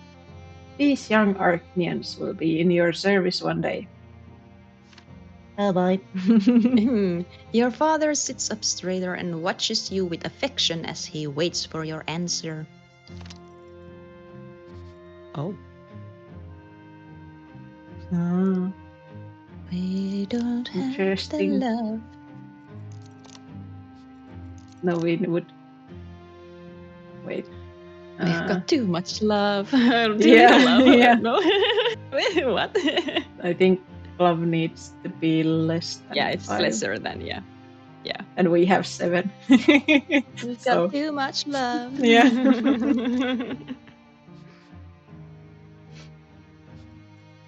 Oh.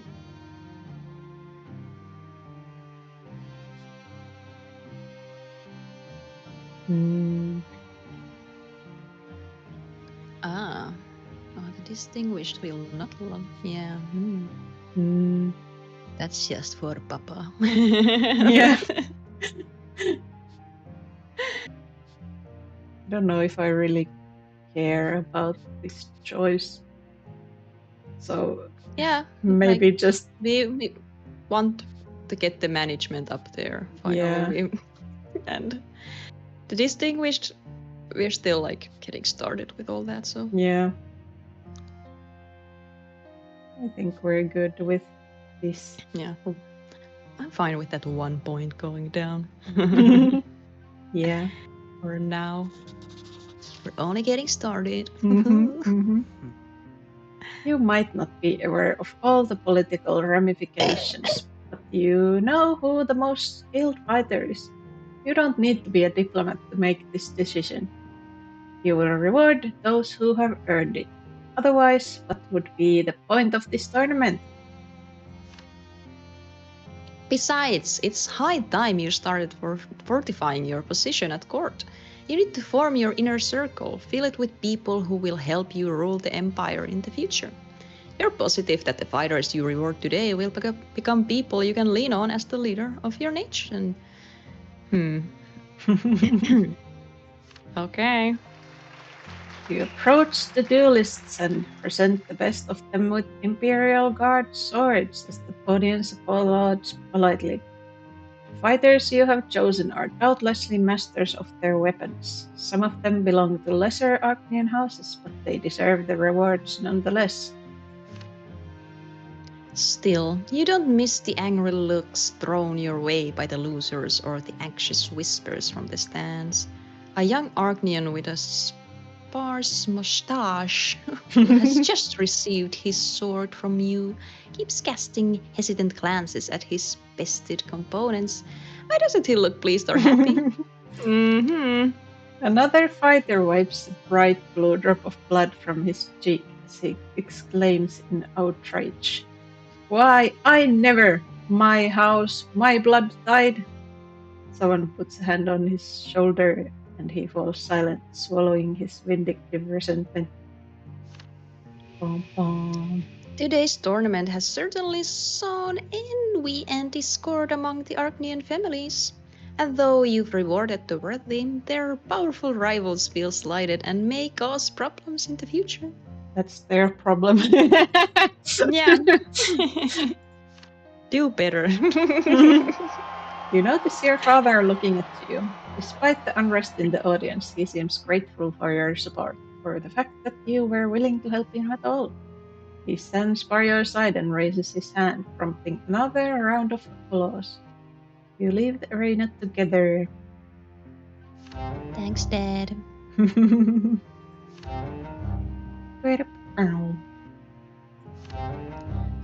I thought the distinguished people wanted to work for their stuff. How does that work? I thought they'd be happy with that. Yeah, weird.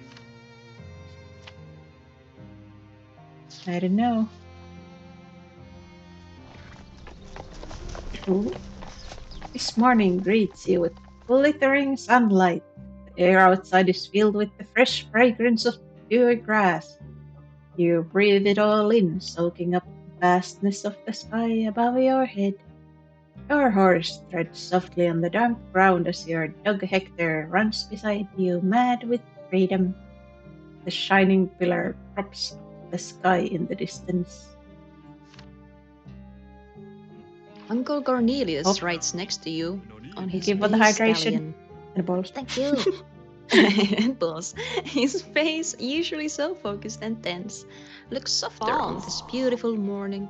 Several other riders, including some footmen and groom, follow you at a distance, but they're silent as well. The only sound that sometimes disrupts the quiet is Hector's bark when he decides to chase yet another butterfly. Oh. Hector. Bark, bark. Hector! You reach a range of green, rolling hills as midday approaches. Your procession rides up the tallest one in no particular hurry. At the top of the hill, Cornelius stops his stallion to look over the city of Eterna sprawling below you. It stretches as far as the eye can see, its graceful towers and spires outlined by the brilliant midday sun. Your uncle finally breaks the silence. The capital has grown. See how many suburban settlements have already merged with it. The old walls were torn down long ago. Not that we need any in this day and age. You're mesmerized by the sight before you. Eterna looks like a hatchling that has broken out of its shell and is now basking in the sun, surrounded by a dense network of roads. The various carts, wagons, and carriages that fill the city's bustling streets look like toys from this high up. You can see throngs of merchants and travelers slowly making their way to the city gates. Cornelius looks over his shoulder at your attendants and motions for them to wait for you at the foot of the hill. You find yourself alone with your uncle. Hector has finally tired himself out and lies down to doze in the grass.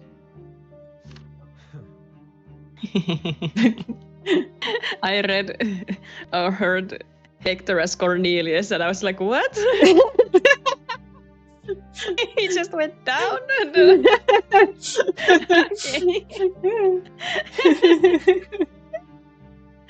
Okay. You've only just met your real family, Jerian.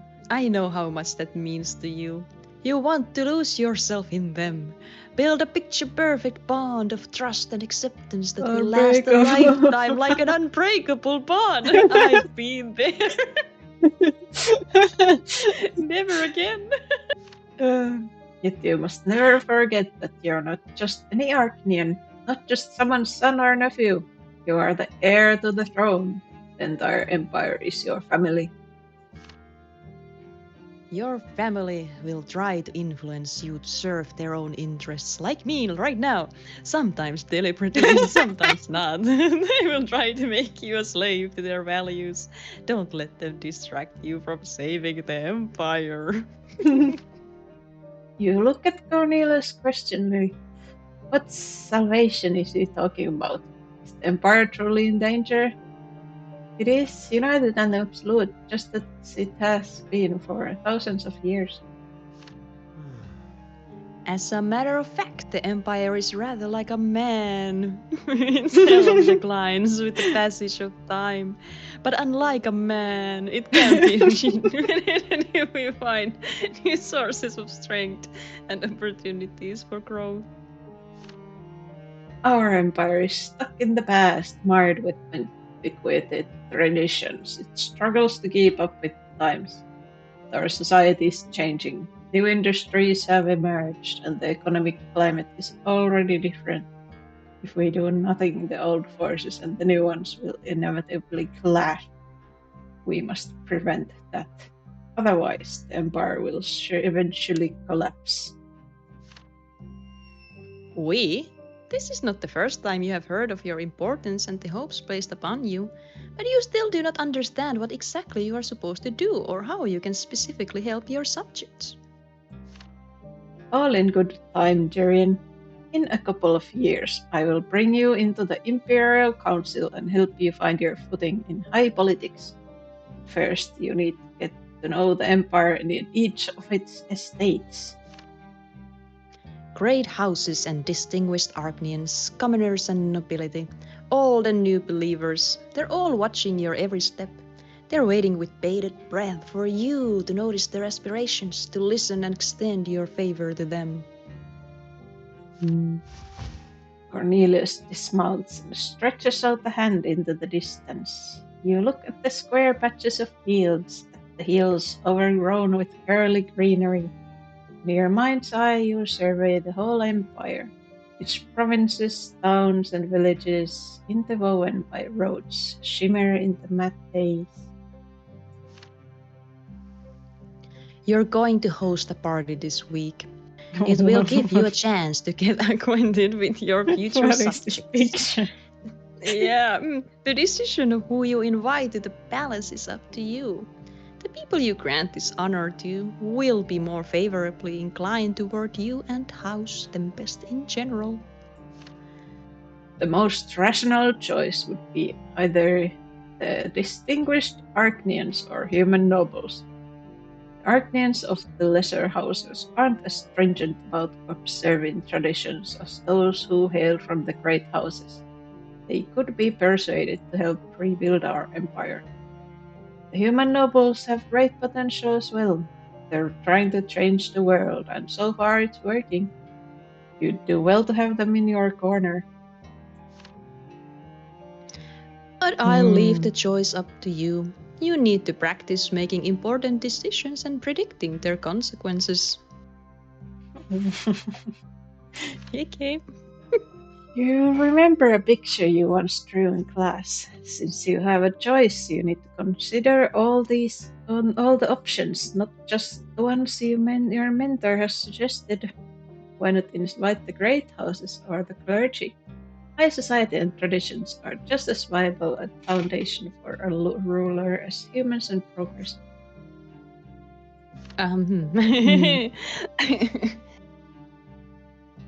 again, you could hold a joint reception for the distinguished Arcnians and human nobles. Both of these estates belong to the service class, which means they have much more in common than any others.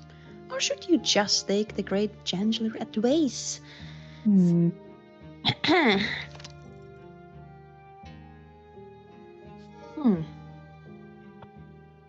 see.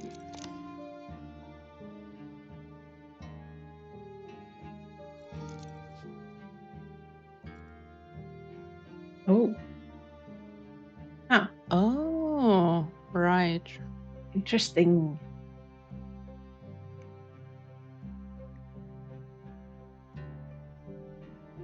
Everyone likes that. Yeah. Definitely. I think we want to do that. Yeah, like it would be better to have two big sections working together instead of just the one.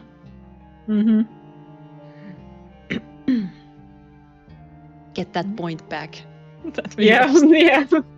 That 1 point. That we That lost. 1 point. For some reason that I don't understand Mm. politically yet.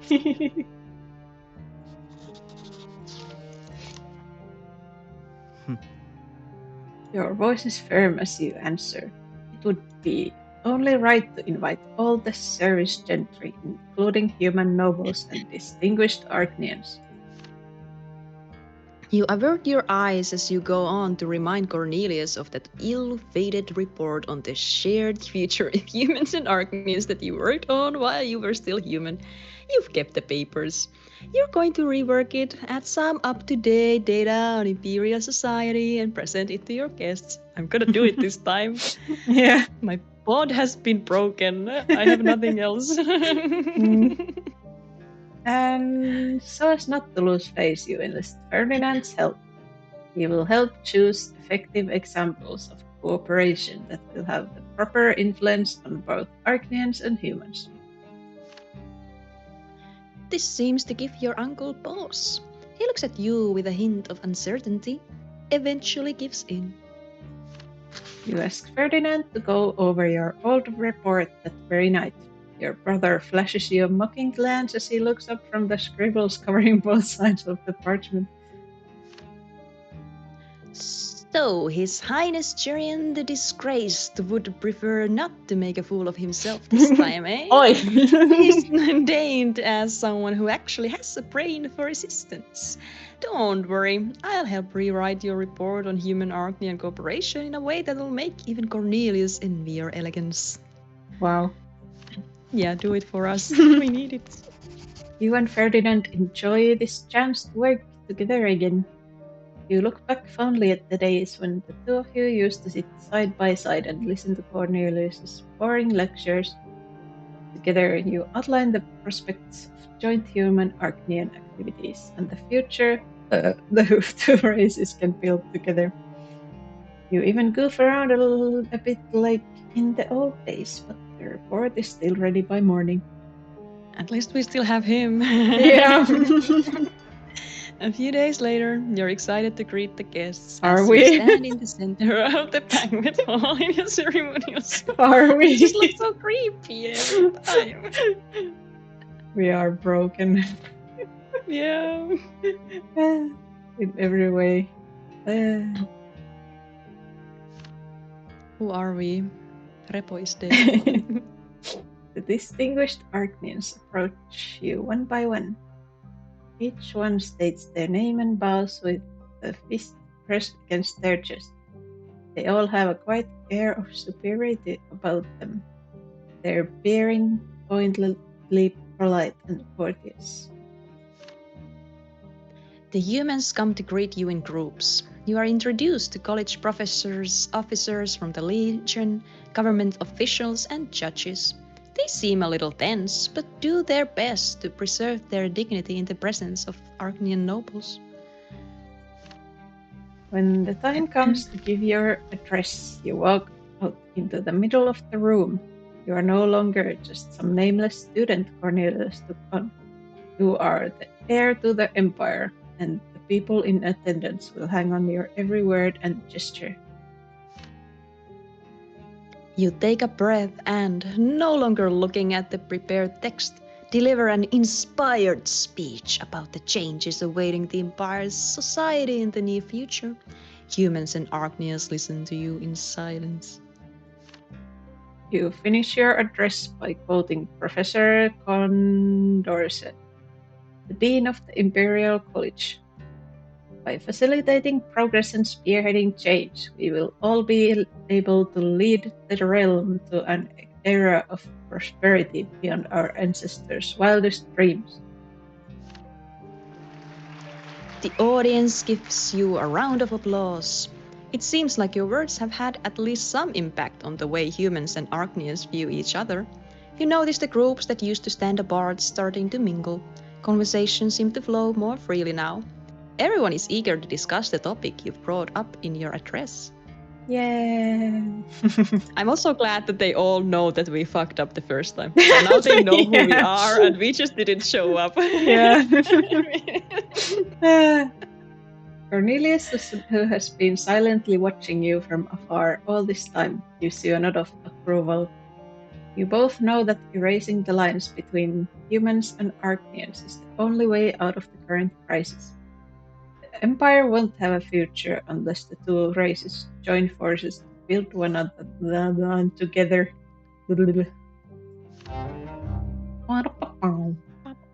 Everyone like that. Except for my family, I guess, or whoever they. Yes, Woohoo! We're in. management. Woo. We can manage. We got some of his love back. Yeah. Oh.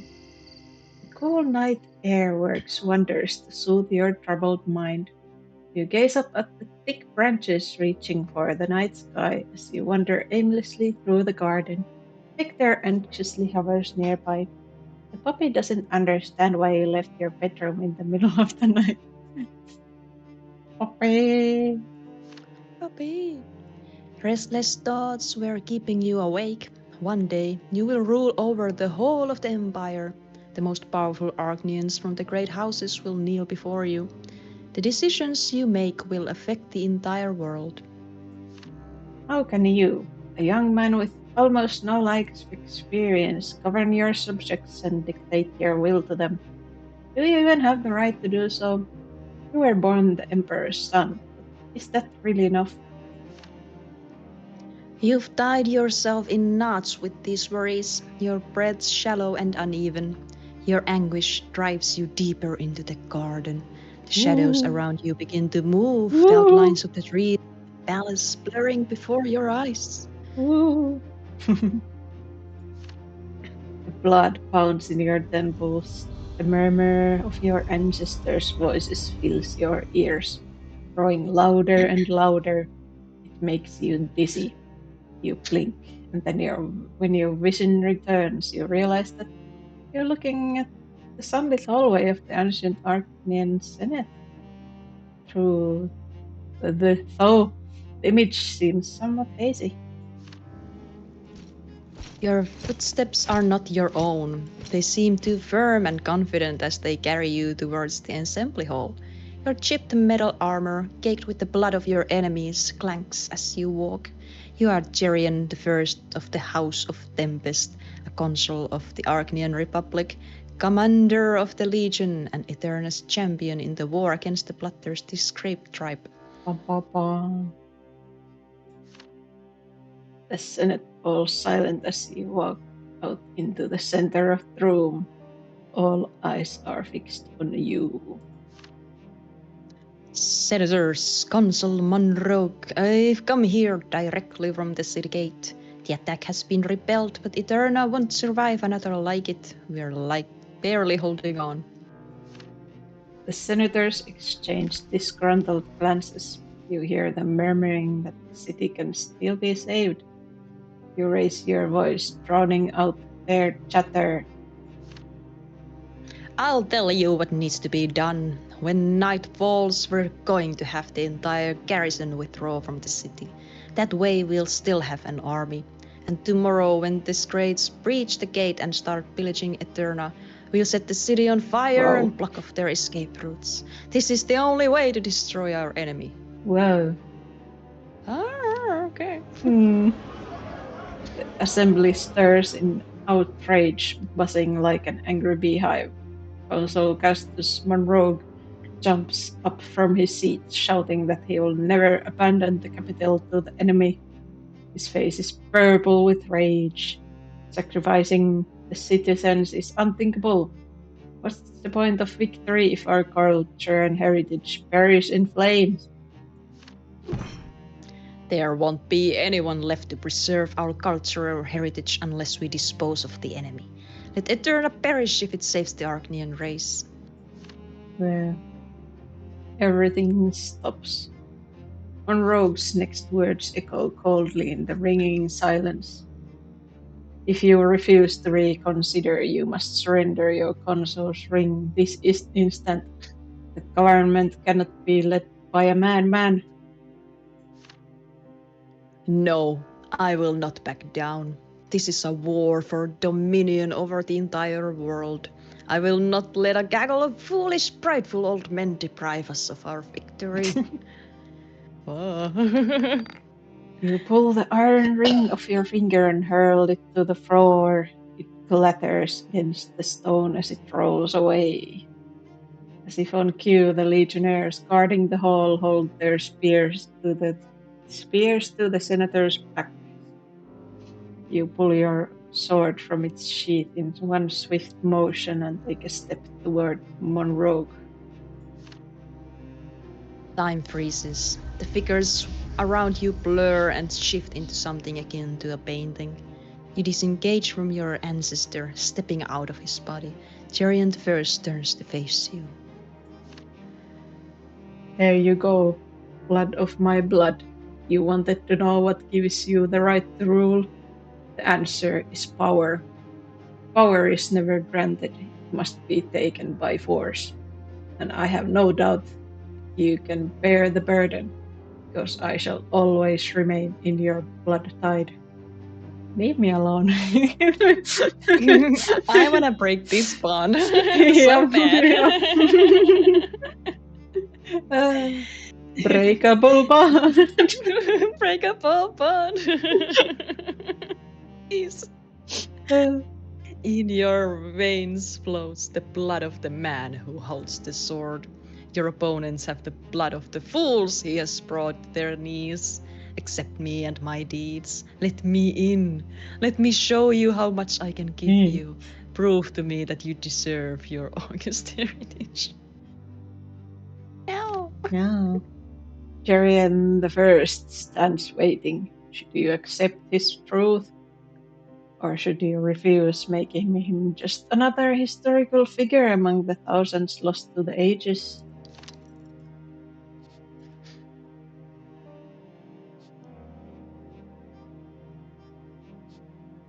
What? Mercy! Wow. Oh. Peace. Oh. Damn it.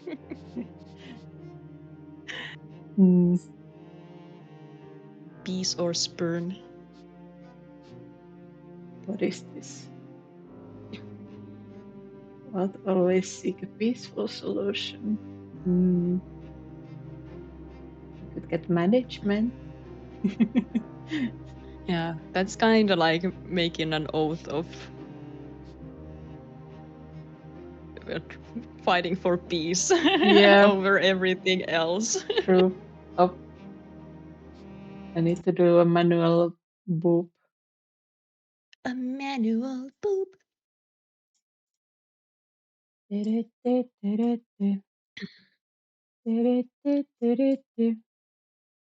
Boop. There you go. Boop, boop.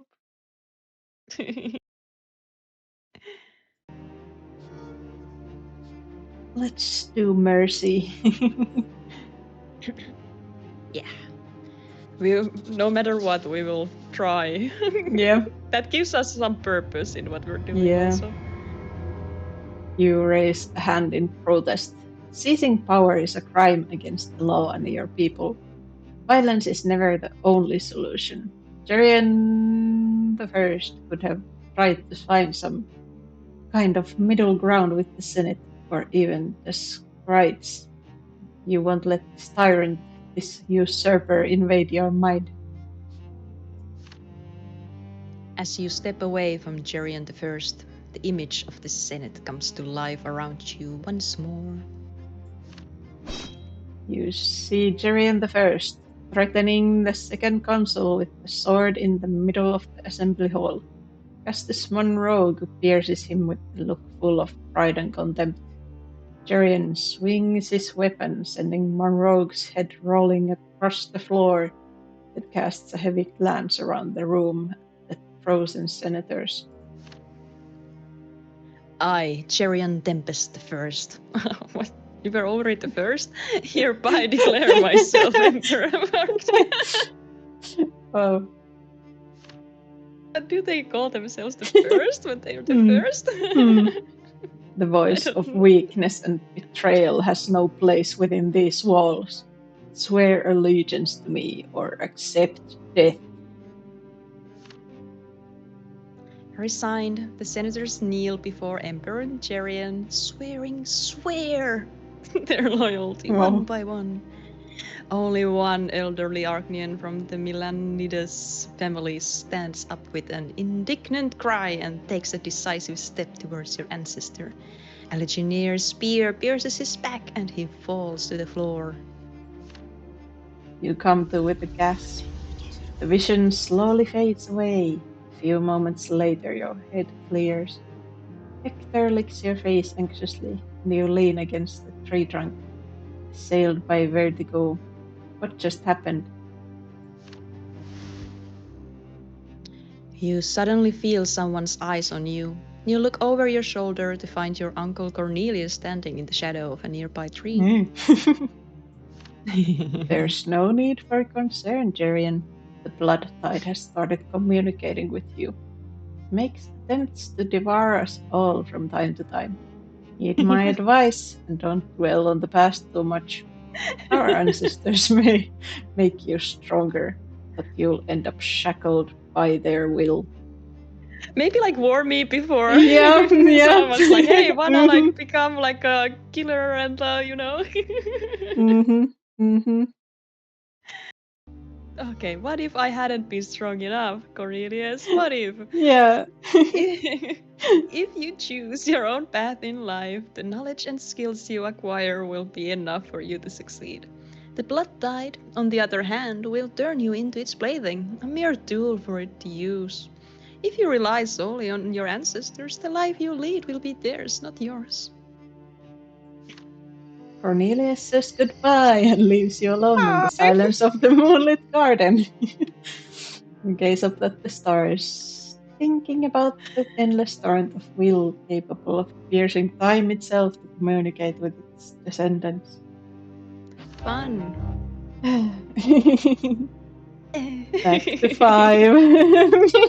Goodbye. Love. Management. Finally. Should we take a small break before continuing? Let's do that. Yes. Yes. We will be right back soon. Yes.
Ta-da!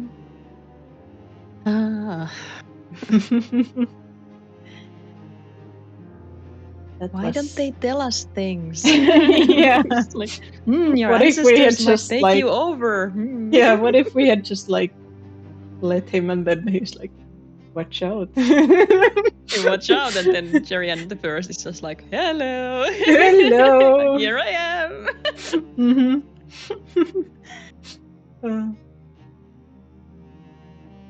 It's so funny. And I love the goodbye. Woo. Goodbye. But but what is going to happen next? Yeah. So many things. Ooh, There's so much. oh, we're 17. Ooh. Oh. At the beginning of each year, Jerian can choose a project to focus on. Oh. Projects are split into personal and imperial. Further, the personal project Jerian can improve his abilities and the influence of the Tempest family. Each personal project consists of 5 stages. Once all stages are complete, Jerian will no longer be able to pursue that particular project. Okay. Advanced political institutions. You'll be able to access Imperial projects starting in Chapter 3. Okay. Empire.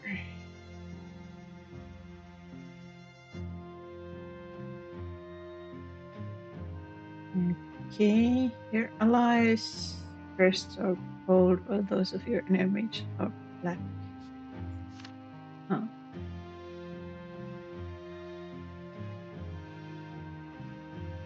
Okay.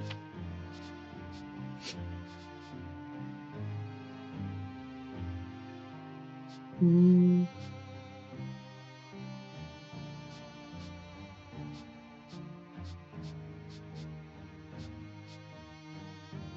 Let's see. You can like see the Yeah. things on the right.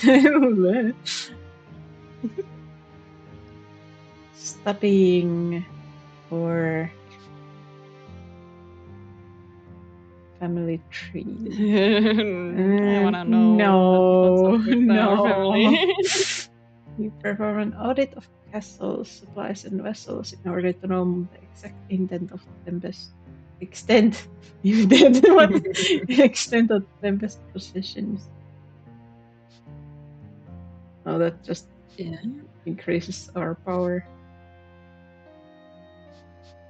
Yeah. And at some point we kind of do need to get that up because it's very Mm. important for getting stuff done. Yeah. Like, which one do we want to focus on this year?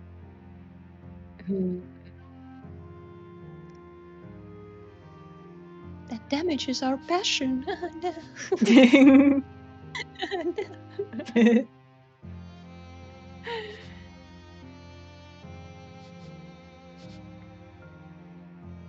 I feel like the power of Tempest is like that's the most difficult for us to get up otherwise because we're not doing those things. Really, we're not very good at that. So, but the other stats we are increasing by our other actions during the year. True. I'm just worried that we'll get it's so low that we'll Okay. just our stuff. It just started. Okay. Well. You know almost nothing about your family's actual holdings. Lands, fortresses, people, and supplies all feel like distant abstractions. This year you resolve to learn exactly what belongs to you by right of blood. You set out to take an inventory of all the resources at your disposal. including loyal vassals and their retinues, castles, and watchtowers, with garrisons and supplies of grain, cloth, stone, wood, iron, and gold, which may prove decisive in extended conflict. Together with officials and administrators, you meticulously chart the power of House Tempest. I also do want to know about this because Yeah. Mm.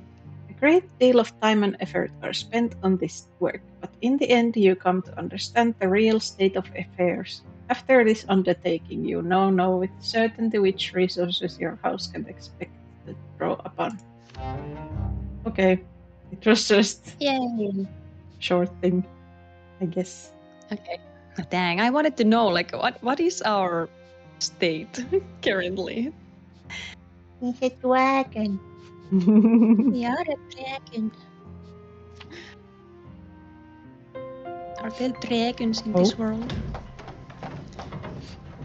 The Memoirs of Baron L. Blaroche, 1133, the eve of Unification Day. The sun sinks in the thick smoke without reaching the horizon. The culprit is the tall, puffing chimney of one of the new factories built in the eastern part of the city. The capital has a lot of them now. This neighborhood didn't even exist until recently. Then they rebuilt the park and the surrounding area to suit the needs of the Steelworkers Guild. The previously blue sky that I enjoyed sharing my thoughts with in the evenings is now blackened by the fireplaces of low-born people trying to rise above their station. Oh. All right. The wall that once hemmed the commoners in one specific district of Eterna has been demolished. Free to settle anywhere, the small folk have spilled into the streets like a flood. As the commoners live and roam where they please, noble-born Arcnians shudder in their carriages. Gasp. Ungainly houses built without any sense of taste or proportion are situated so close to one another they resemble misshapen piles, their sole purpose to accommodate as many residents as possible. The streets have become so narrow that any movement can be barred by an open door. People dump waste out of their windows, and the stench spreads across Eterna all the way to the Arcnian mansions and sacred temples. The city is filled with the hum of new voices and the roar of factory machines riddled with flashing shop signs and street vendors hawking their wares. Gold dust hangs in the air, darkening the sky even on a sunny day.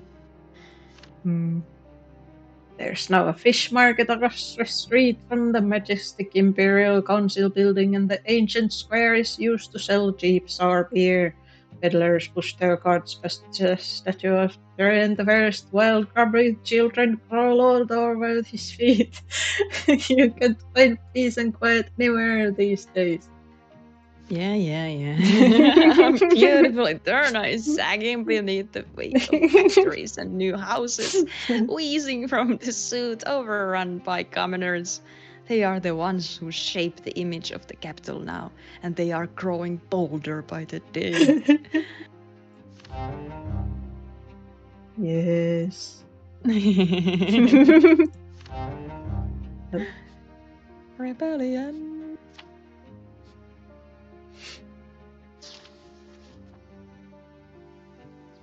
Oh. You have not seen Ferdinand for half a year. Your father had traveled the world, exploring the farthest corners of the empire, and changed greatly during the time of separation.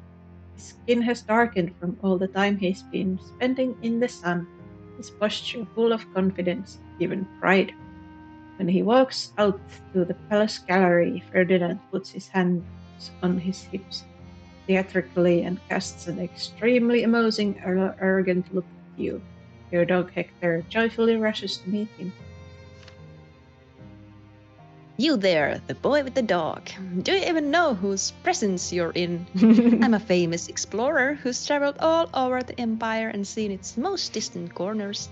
Show some respect, or better yet, bow before me. You can't even faint from awe if you feel like it. I won't mind. At least he's You still fun. decided to play along, doing your best to keep a straight face. With your chest puffed out, you inform Ferdinand that he has found himself in the company of one of the most influential Arachnians in the Empire. Someone who can have thousands of people destroyed at the snap of a finger. You are the heir to the most ancient blood tide, backed by hundreds of glorious ancestors. Your past is certainly great, esteemed Arcanian, but I am the future of this empire. Oh, the things I witnessed in my travels. Like Valora's weaving machines that do people's jobs for them. Those clever devices are 10 times more productive than even the fastest weaver. I've seen lifeless soil made fertile again with special fertilizer, not the kind they muck out of your stables, mind you. And in Illyria, they showed me a substance extracted from mold that cures fever. You played cool, as if none of Ferdinand's tales sound even the slightest bit impressive to you. You make the point of walking in some haughty manner as the Archnians from the great houses. You've observed them often enough at class, after all, and take Ferdinand to inspect your domain. You show your friend your private study in the palace and lead him through the busiest hallways, just to have as many secrets as possible about you. Then you take Ferdinand to the hall where the ball in your honor took place. You tell him how many Archean beauties lavished their attention upon you and make up wild tales about dozens of rivals defeated in duels. You stop in the middle of the ballroom to peer at each other imperiously, both waiting for the other to admit defeat and bow, or at least blink. Your staring contest goes on for quite a while before you both burst out laughing from the ridiculousness of it all. You laugh so hard, neither of you can speak for a few moments. You just stand there, clapping each other on the shoulder. Your dog runs circles around you and barks in bewilderment. The servants, drawn by the commotion, peek through the doors, but you pay them no mind. You step out onto the balcony where you finally catch your breath. A brisk breeze ruffles your hair. Ferdinand gazes out at Eterna, mesmerized by the sight of the city, bathed in the glow of the setting sun.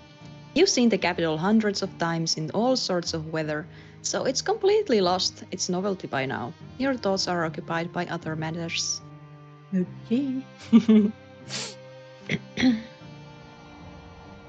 Is your voice going?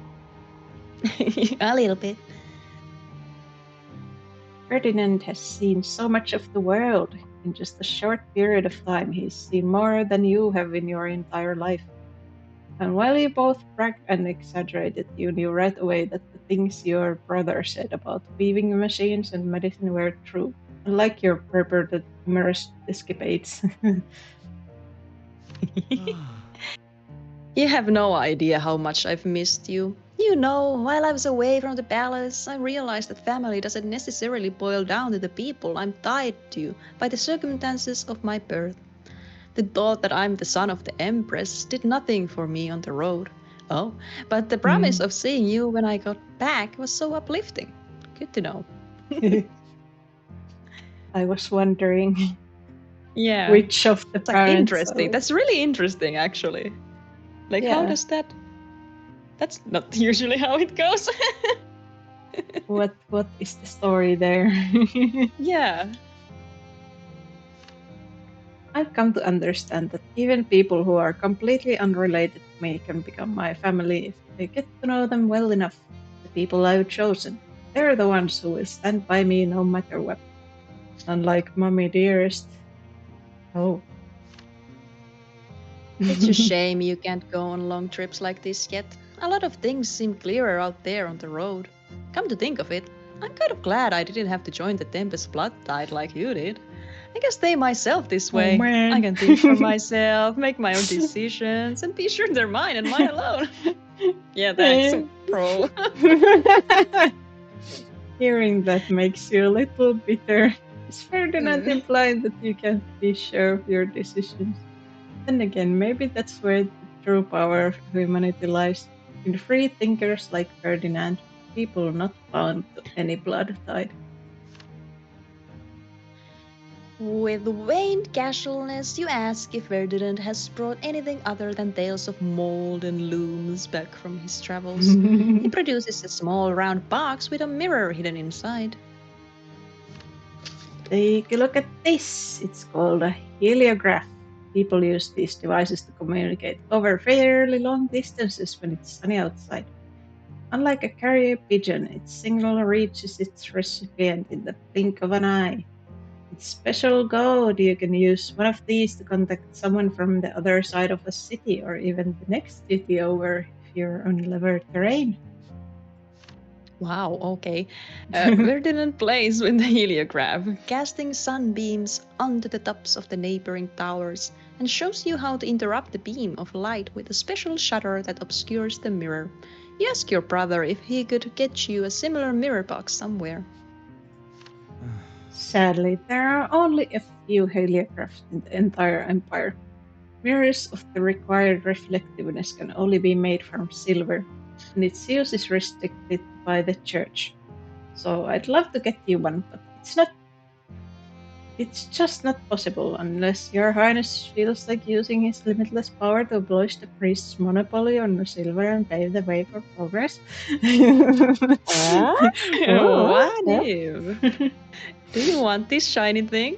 I don't think the same exaggeratedly adult tone. You proclaim that introducing a bell like that would be entirely within your power if you deem the benefit to the Empire sufficient. Fired up now, Ferdinand starts convincing you that scientific advancement will change life in the Empire for the better, that yesterday's dreams can become a reality if antiquated traditions no longer stand in the way. So your brother tells you about how scientists have invented a device for observing the night sky based on a complex system of mirrors. You pause for a moment to seriously consider his request. You find it hard to refuse Ferdinand. His thirst for change and his bold ideas are infectious. But abolishing the church's monopoly on silver would mean going against the priests. Perhaps you could use their own rhetoric to prove that silver can be used for more than just rituals. Oh. Scholarship. Oh yeah, we are. No. We did not study all that much. Yeah. Oh no, shattered hopes. Oh. Oh, new faith clergy. Why? Oh. Huh? Why? I'm surprised. Why I them? guess they are the ones doing the silver thing and not the other sect. But I want to do it. Do we care about the vision? I don't want to shatter his hopes. Ferdinand will never again entrust you with his greatest hopes and desires. I mean, yeah, but I want to agree with him. Oh. I don't care about the church. You're half-brother by the same mother, the son of Cerilia by her human consort. Oh. Oh, damn. Okay. Okay. I mean, that's nice. They just, yeah, okay. That's just a normal thing. That's nice.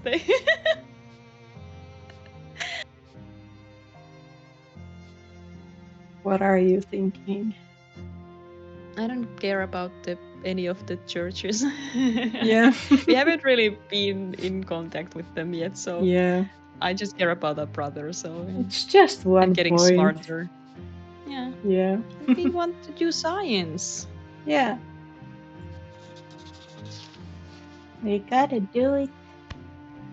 Nodding, you promise Ferdinand to try your best to bring his vision to life. Your brother beams as he gives you a warm, heartfelt hug that's a bit too unrestrained for a nobleman. You spent the evening cooped up in the library. The ban on the use of silver for anything other than holy miracles was instituted centuries ago by Eric the Pious, one of your ancestors. According to Isacius, the twins never said anything about silver. Oh, You present all your arguments competently and find powerful support in your uncle, the Great Chancellor. When the council tries to resist the bill, the emperor himself sides with his heir. Soon enough, the capital's newspapers spread word of an imperial edict permitting the free sale of silver.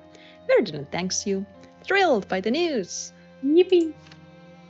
Silver easy. begins to appear in markets and shops, only to sell out instantly. Goldsmiths use the metal to craft expensive jewelry that's in tremendously high demand. Prices skyrocket. All self-respecting ladies now consider it a must to appear at parties wearing an elegant silver brooch or necklace, considering the jewelry a sign of wealth and good taste. Oh no. At the same time, relics start disappearing from temples, infuriating the church. However, the people most dissatisfied by your decree are the priests of the new faith. Their silver reserves have grown too meager to perform miracles and rituals. The next time you see Ferdinand, you voice your concern that the decision regarding silver may have been too hasty. You did the right thing, Jerian. New things always disrupt the existing order at first, but these crises are temporary. It'll all work out eventually.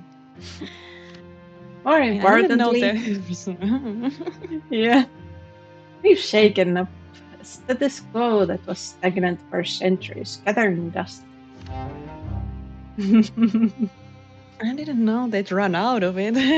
Yeah. Yay. Yes, yes. Can't love us any more than you already do.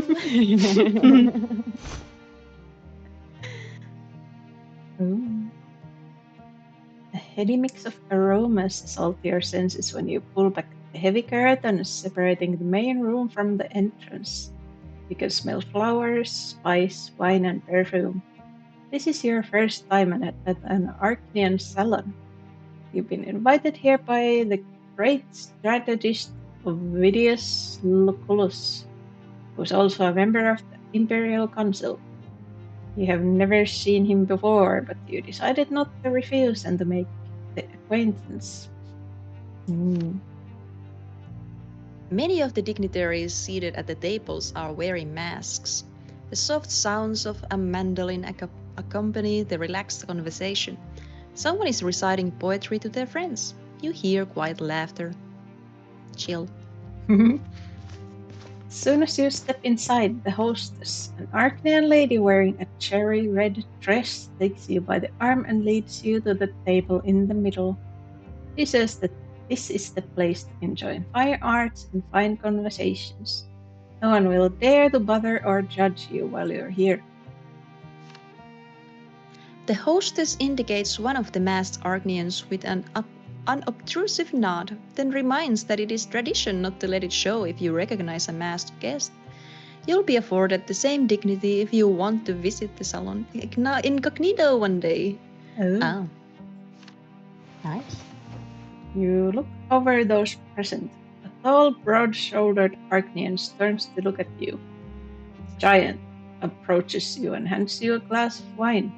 Merriment can be heard in his bass voice. My prince, allow me to introduce myself. Ovidius Lucullus, Legion Commander, and your humble servant. I'm glad to see you accepted my invitation.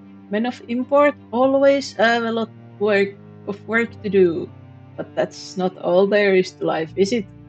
We rarely get a chance to spend a night in a pleasant company, relax, or simply enjoy a conversation.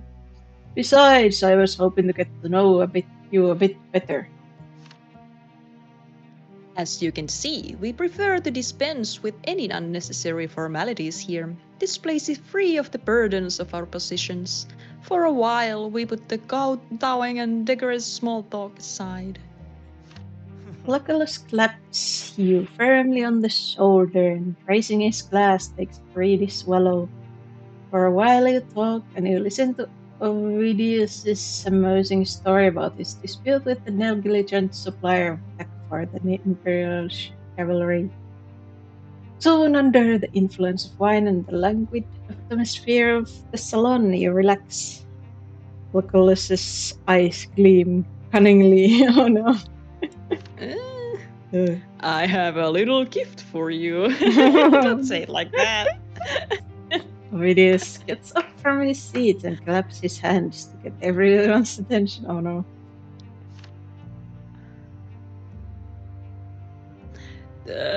Tonight, for the first time, we are joined by Prince Jerian Tempest. The heir to the throne is born to rule others, and I'd like the first person to have complete control over to be special. Your Highness. Oh no. I know. Lucullus gives a sign and servants bring out the girl.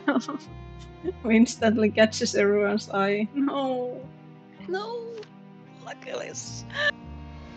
Her thick jet black hair cascades over her bare shoulders. There's fire burning in her bold eyes. Her revealing dress, embroidered with white gold thread, emphasizes her elegance. She looks nothing like the noble Arcnian ladies in the room as she walks over to you, radiating defiance and alluring mystery.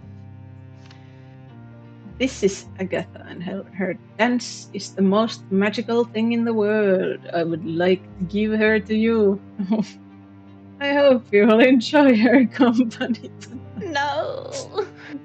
Tempest may bestow the twins' grace upon us, but someone needs to shower them with love too. And the love Agatha spreads with her dance can truly rival that of the gods. No. Go on, Agatha. Dance for your prince. The girl shakes her head defiantly. Oh no. When she speaks, her voice is deep and velvety.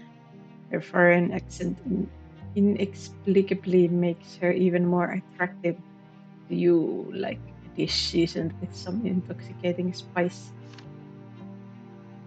My dance must be fueled by love, but there is no love for my new master in my heart, because I have only just met him. As for your order, noble Arcnian, it holds no weight with me. You've given me to the prince and are no longer my master. She at least is very aware of the control that she has over the situation. An indignant murmur sweeps around the Arcnians. Does this human woman not take too much upon herself? How dare she contradict the heir? Teach her obedience, prince.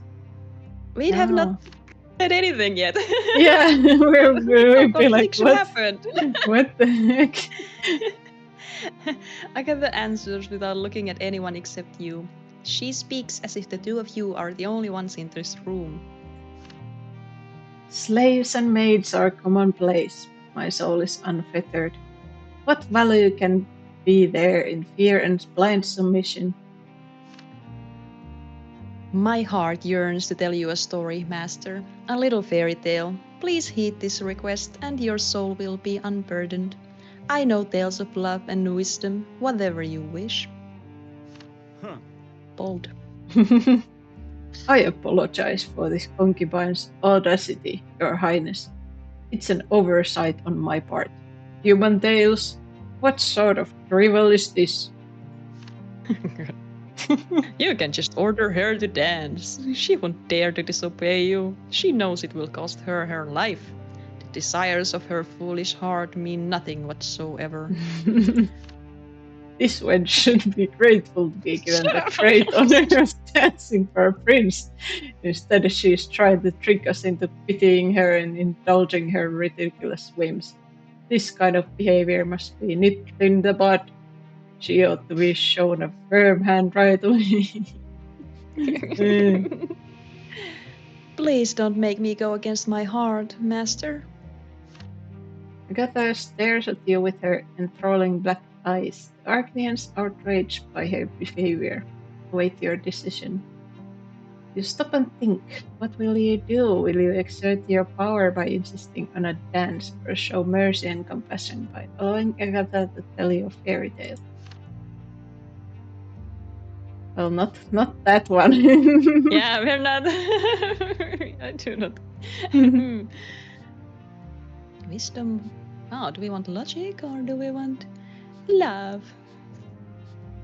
Oh, passion. Why? Passion. No.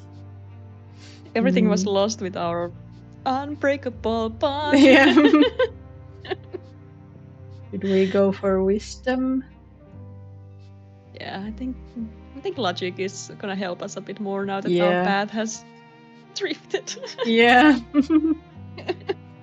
Dang it, Martha. You make it clear that since Agatha now belongs to you, you get to decide what she will or want to do next. And you want to hear her story about wisdom.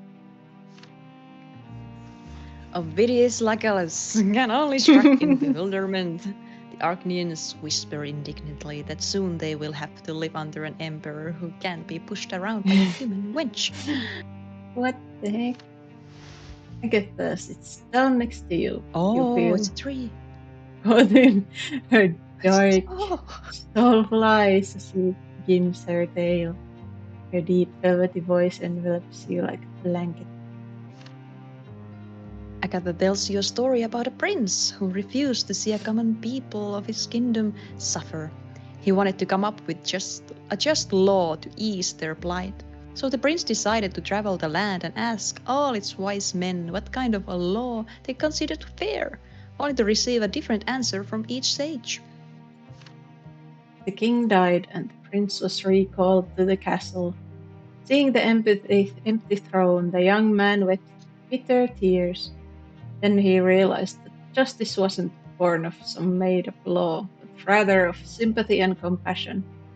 And the prince had always had these qualities, for he loved his people and his homeland. From that day forth, he ruled wisely and fairly. Agatha's tale is like a warm breeze caressing your skin. You feel somehow calmer, more confident. You breathe deeply and evenly. It's as though your soul has been filled with wisdom akin to the law of the twins, but even gentler and more merciful. Wow. You're left speechless, feeling like you're about to drown in Agatha's fathomless eyes. It's as if the world around you has ceased to exist. Please take me away, master. Agatha's voice is barely above a whisper, as if the power of her tale has frightened her as well. She takes your hand and leans closer, her eyes shining with hope. You take her and leave the salon without speaking to anyone else, afraid to spill the wisdom and light filling your soul.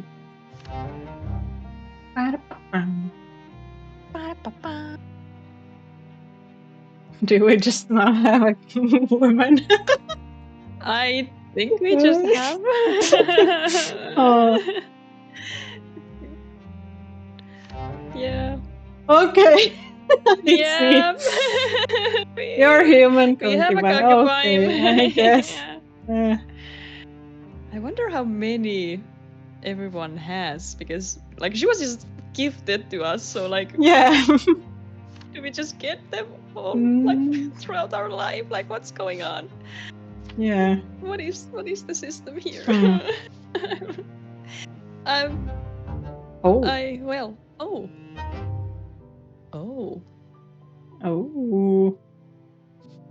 Interesting. Well. The garden shear snipped the fig tree branch with a dull cracking sound. Otter smiles triumphantly, pleased that he's finally bested this particularly stubborn offshoot. The sun is warm and gentle on your skin. You can't help but notice how relaxed your father looks away from the stuffy rooms of the palace. This simple outdoor activity has worked wonders for your peace of mind. Figs are quite finicky. They need constant pruning to maintain the perfect shape. We can't have anything but the very best in the Emperor's orchard. Now can we? Your father winks, then seems to notice something behind your back. His eyes dim as the relaxed smile slowly disappears from his face. You look over your shoulder. Oh. Hello, Jerian. What are you doing here, brother? These are matters of state. Oh, there are that require your attention. And yet here you are, putting the palace gardener out of a job. Supreme leaders of Old Faith's clergy are gathered in the capital. They expect you to wear Eric the Pious' mask at the unification ceremony. The annual celebration honoring the emperor who entered our family into the holy pact with the gods is the day after tomorrow. And that's not the only duty waiting for you. The Imperial House's state reception also requires your participation. All of provincial high society will be there to see the Emperor and share their hopes for the Empire's future in person. If you refuse to do anything else, at least attend to these two matters. Both the state reception and the unification ceremony are quite urgent. You're worse than Cornelius, brother. Does it please you to ruin such a pleasant evening for me? I have no desire to listen to this. Here, catch! With a mischievous smirk, your father chucks a fig right at Gaius's head. Your uncle dodges with the pot upon side before sitting down on the bench next to you. The look he gives Uther speaks volumes. Gaius won't budge. You feel awkward, unsure how to react. Is politics the only thing you're willing to talk about? I wanted to share something with you, and believe me, it's just as important. Putting his garden shears aside, Uther sits down next to Gaius. Your father's gaze seems to wander before settling on some unseen faraway point. I had a dream the other night. In it, I walked toward the silver tree, clad in a simple shirt. I embrace it and fall asleep on its roots, and the holy tree covers me with its branches like a blanket. All my worries disappear beneath the canopy of its shining leaves, and I hear a voice. It instructs me. I needed to travel to Magra and visit the silver tree. I need to go there incognito and see life in the Empire through the eyes of my subjects, rather than from my lofty throne. The Tin's holy sight is the only thing that can bring me closer to understanding. It's hard to put into words. I feel like I've lost touch with the world. I no longer understand my role in it. I think a lot about my duty and the meaning of life, but my thoughts get stuck and my questions drown in fog. My strength is waning.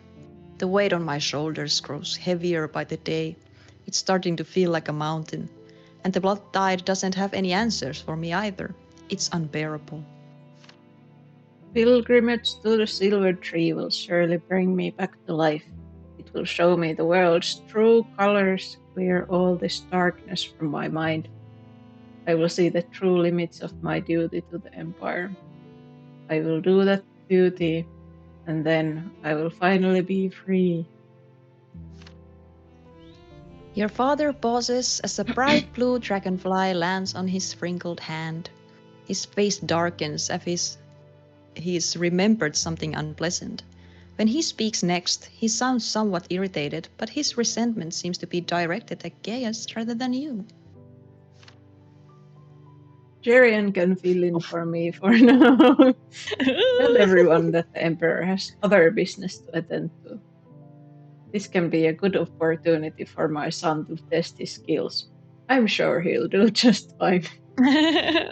Yay. Thanks, Dad. That's not an option, brother. You can't just shift your responsibilities onto your heir. The subjects expect the Emperor to appear before them, not his son. That's just a formality. Jerian will inherit the throne anyway. Our subjects should get used to the changes that are coming. Jerian can deal with these urgent matters, and I'll finally get a chance to rest and clear my mind by embarking on this pilgrimage. Gaius shakes his head, but concedes defeat after a moment of silence. I see that you won't listen to me no matter what I say, Jerian. Perhaps you can make your father see reason. Cornelius and I are counting on you. Oh. Oh, Pilgrimage. Oh, all the choices. we have so much love. Oh, love.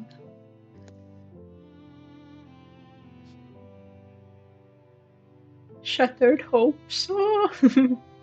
Oh, no. What is this?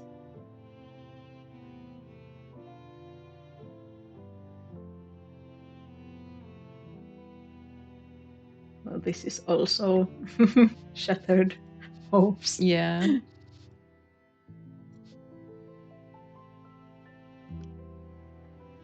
Do we What want happens? to let him go? Management. And Cornelius never liked us, and Gaius, Yeah. we got to the top so easily, so Yeah. I don't mind losing a point. We can let him go on the pilgrimage. Yeah. Yeah, let our dad have a nice time. And hello, Siren. Hello. How is your day? Welcome to the stream. Story time. Story time.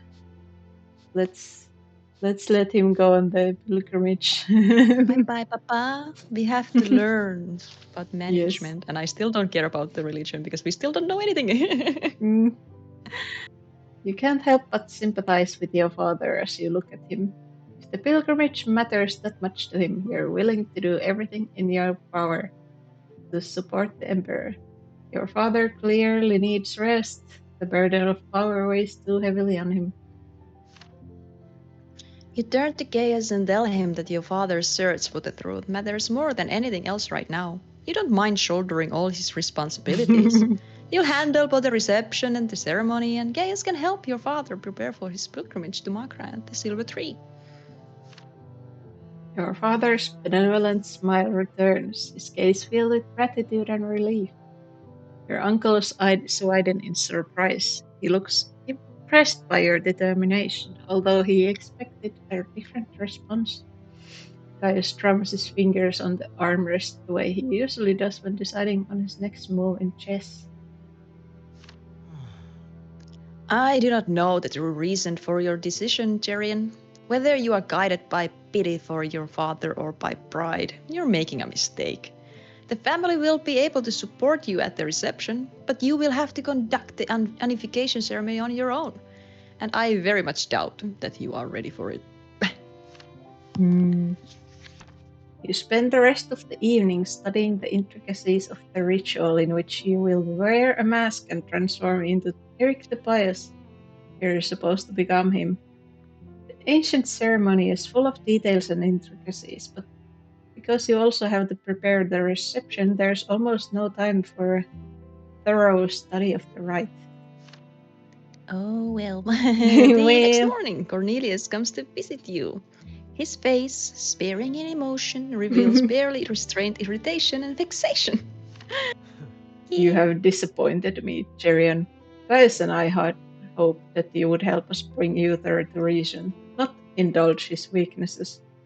The palace reception and the unification ceremony are our way of showing the subjects that the emperor is alive and that his power is unshakable. Well, I didn't know that. Your decision to replace your father, however, will give rise to a great many unnecessary rumors and suspicions. I didn't know that. Since you're racing against the clock, you choose to ignore your uncle's barbs and instead accept his advice with a smile. The ancient rite is so full of little details you barely have time to make sense of them all. But with so many matters to tackle at the same time, you find it impossible to concentrate. Well, At the state reception, your thoughts are a mess of ceremonial gestures and court etiquette. The visiting nobles all look the same to you. You smile and pretend to listen to the prattling of yet another chancellor, doing your best to save face. The Empress looks radiant next to you as she helps you bless the guests with your august attention. You catch just a few hours of sleep before you have to leave for the ceremony. During the ride, you break several rules, reach for the younger's sword with the wrong hand, and then fumble the ceremonial greeting. The priests of the old faith grumble among themselves after the ceremony ends, clearly displeased. Well, when Luther comes back a week later, you tell him how it all went. Apologetically, you report that the ceremony has angered the clergy who believe your participation to be either a joke or outright mockery. Your father doesn't seem to hear you. Oh, Dad. I can't wait to tell you all about my trip to Magra. Silver Tree has cleared my mind. Next to it, I felt like a babe in my mother's womb, or a sprout that has only just burst out of the soil. And I saw the truth, my son. I saw the Empire in a completely different light. I'll tell you everything once I've recovered from my journey. Your father hugs you and leaves. You drop into your chair with a tired sigh when the door shuts behind him. You're so exhausted you can't even begin to think about how to remedy the situation. Ugh. Pom-pom. Pom-pom. Bye-bye. It's going down. Management is going up. Yeah. Cornelius. I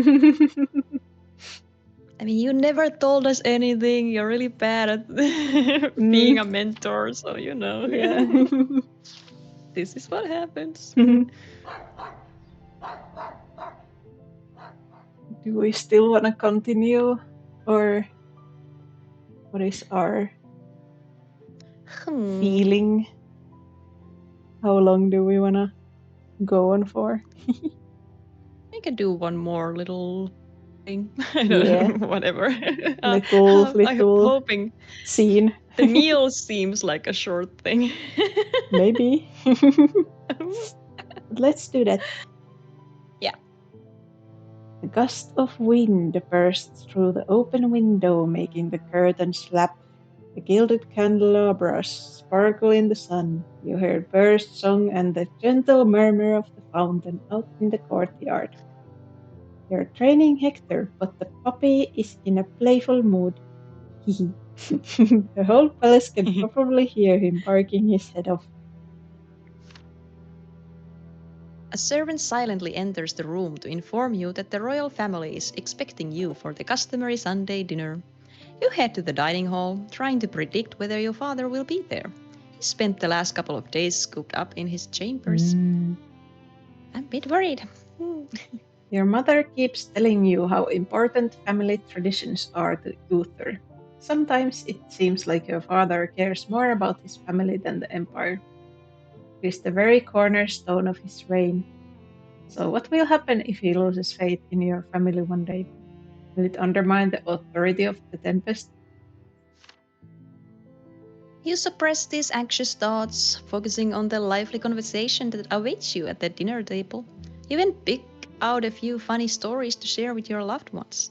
It's not often that the rooms of the Arcnian Palace are filled with laughter. You stride into the dining hall, eager to see your family. Oh, hey. Crystal glasses sparkle on the dining room table. Illuminated by the warm glow of the fireplace. Servants begin bringing in the dishes. Uncle Cornelius has pushed his cutlery aside and is busy going through a stack of papers as he discusses college affairs with Caius. Ferdinand has his nose in a book and doesn't seem to notice anything around him. Servilia watches to make sure the food is served properly, occasionally snapping at the servants. The tall chair at the head of the table stands empty. An invisible weight settles on your shoulders. It looks like your father won't be coming, and the mood at the table couldn't be farther from the carefree happiness you were imagining just minutes ago. Servilia's smile is pointedly pleasant as she greets you. Jerian, I hope you didn't come bearing a stack of papers under your arm too. It seems like some of our family members can't tell a dining room from our study. You give your mother a strange smile, but no one else seems to react. Cornelius does not break off his conversation with Gaius, and Ferdinand is still looking at his book. Servilia puts her work down with a clatter. I suppose you all must be disappointed by the Emperor's absence this evening, my dear family. But is that any reason for us to ignore each other? Of course not. I am sure Other will join us as soon as he feels better. Don't you think that it's inappropriate to discuss work at the family dinner, Cornelius? Cornelius looks up at Servilia, clearly annoyed by the interruption. Gaius clears his throat. Ferdinand sets his book aside, his eyes twinkling with curiosity and spiteful glee. I'm sorry if I don't fit into your picture of a perfect family empress, but kindly let me be the judge of when it's appropriate to discuss important matters of state. Servilia gives him a curt nod. Cornelius crosses his legs and goes back to his conversation with Gaius. Your mother stands up and marches over to Cornelius' seat, all trace of her smile gone. Before anyone can react, she rips the papers out of his hands and throws them into the burning fireplace. Whoa! Mom! Whoa! Mama, what are you doing? Ah, Ah. scary! Scary, Mama! Everyone stops, flabbergasted. Ferdinand reflectively hides his book behind his back. With a forceful exhale, your mother returns to her seat as though nothing has happened. Her face is the picture of affable politeness, her slightly pursed mouth, the only thing that betrays her annoyance. White as a sheet, Cornelius slowly rises from his seat. His fists are clenched and his voice trembles when he speaks. I've had to shoulder the responsibility for the entire family lately. I didn't want to waste time on a family get-togethers when so many things demand my urgent attention, but I still came out of respect for my family. If this is how you thank me, by incinerating the document I've been losing sleep over for the last week. If you had even a modicum of respect for your family, you'd pay attention to us instead of covering the dinner table with papers. You never dared to act like this in front of Uther, so what has changed? Guy slumps over in his seat, fidgeting with the tablecloth. Ferdinand leans forward as though he doesn't want to miss a single moment of this. Hector starts barking somewhere on the other side of the door. Well, if that's the case, I'll stop wasting my time here. I have a meeting with Professor Condorcet, the Dean of the Imperial College, tonight. Though I suppose that's of little interest to you, Empress. Cornelius glares at the fireplace as it crackles away merrily. Pursing his lips, he turns to face you and your brother. When he speaks, his voice is cold and businesslike. Professor Condorcet is going to make a speech on a proposed economic reform to a gathering of major industrialists from all the provinces. Jerian, Ferdinand, you should attend too. This speech is of great importance to the future of the Empire. Is that so? Then you're excused, Cornelius. You've disrespected us long enough tonight. Servilia pauses to look at everyone gathered at the table. Her face is a mask of calm politeness, but her voice rings like steel. The same applies to the rest of you. If you have nothing to say to each other, I suggest we end this farce right now. Do not burden either yourselves or me with the pretense that ancestral traditions mean anything to you at all. You notice the corner of your mother's pursed lips quivering imperceptibly. She pauses for a moment, then picks up a fork and helps herself to a piece of blackberry glaze pheasant, just grown cold by now. A servant brings out dessert, a cake covered in snow-white frosting topped by the Tempest family crest. Yippee! Nom nom nom. Without another word, Cornelius wipes his lips with a napkin and departs. Ferdinand quietly apologizes to the Empress and hurries after him. You remain at the table in the company of Gaius and Servilia. Both of them are silent. You have no desire to eat. Your uncle carefully pours himself some wine. Your thoughts swirl as you struggle to come up with a solution to this mess. Should you intervene and try to reconcile your family? Or would you be better off following Uncle Cornelius to the college? You gaze at your empty plate, trying to decide what's most important to you right now. Oh. Oh.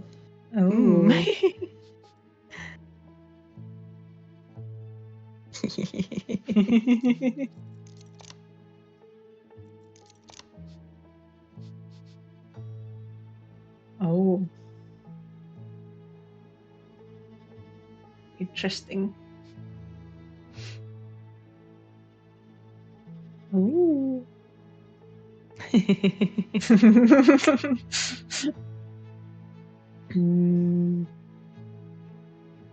I mean... That's the strange the Uther thing, because it only affects like him, right? Yeah. It's like, why would I choose that?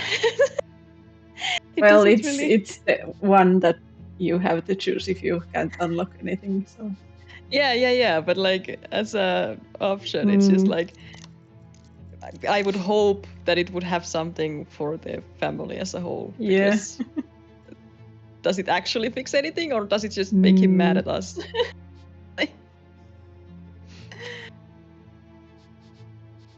Do we just do this? Yeah. We already helped Papa with the thing, and he didn't really give us much yet, so... Yeah.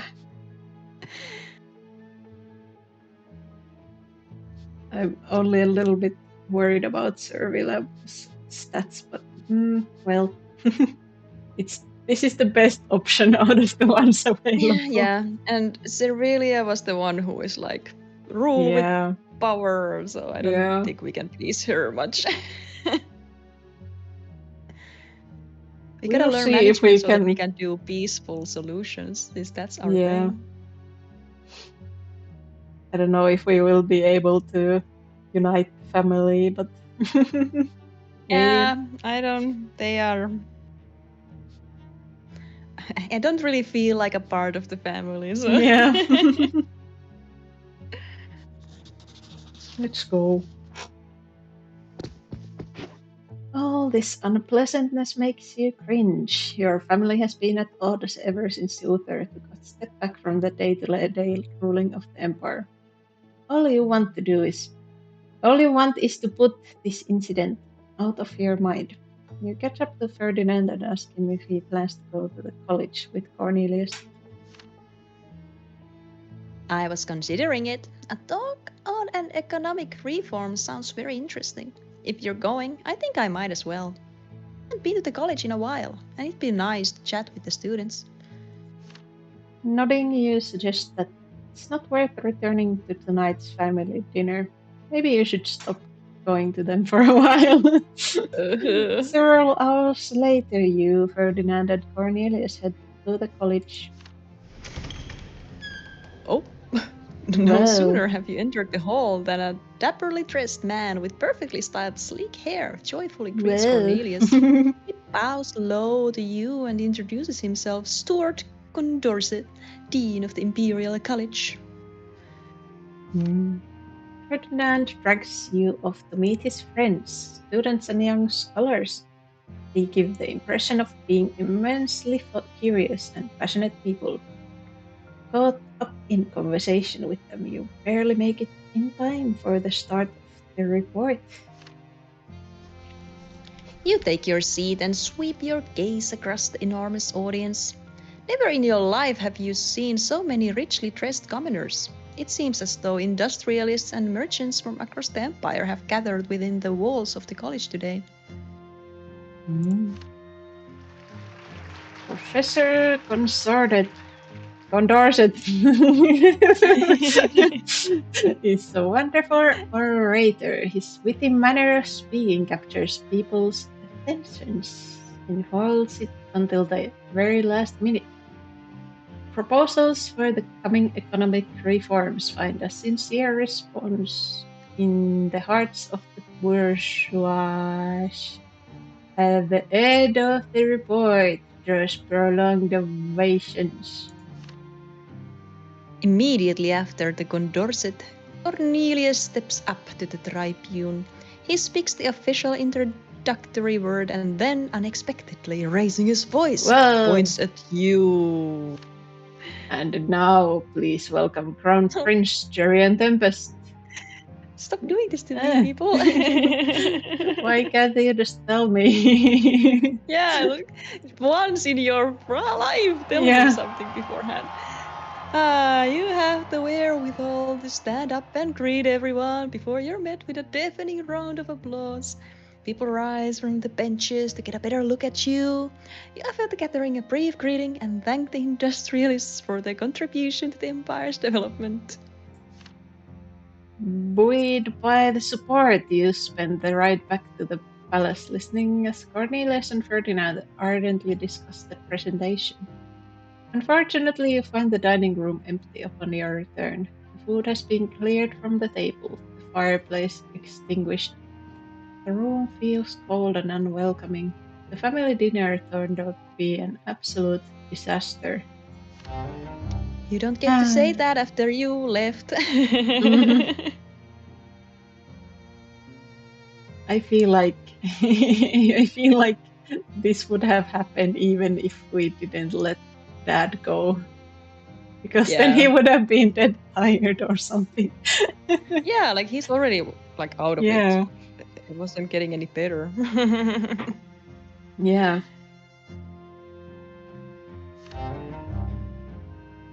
Now we have so much logic. Yeah, our passion is dying. We're becoming a machine. Serving someone. I don't know who, but... We're so smart. Yeah. Well.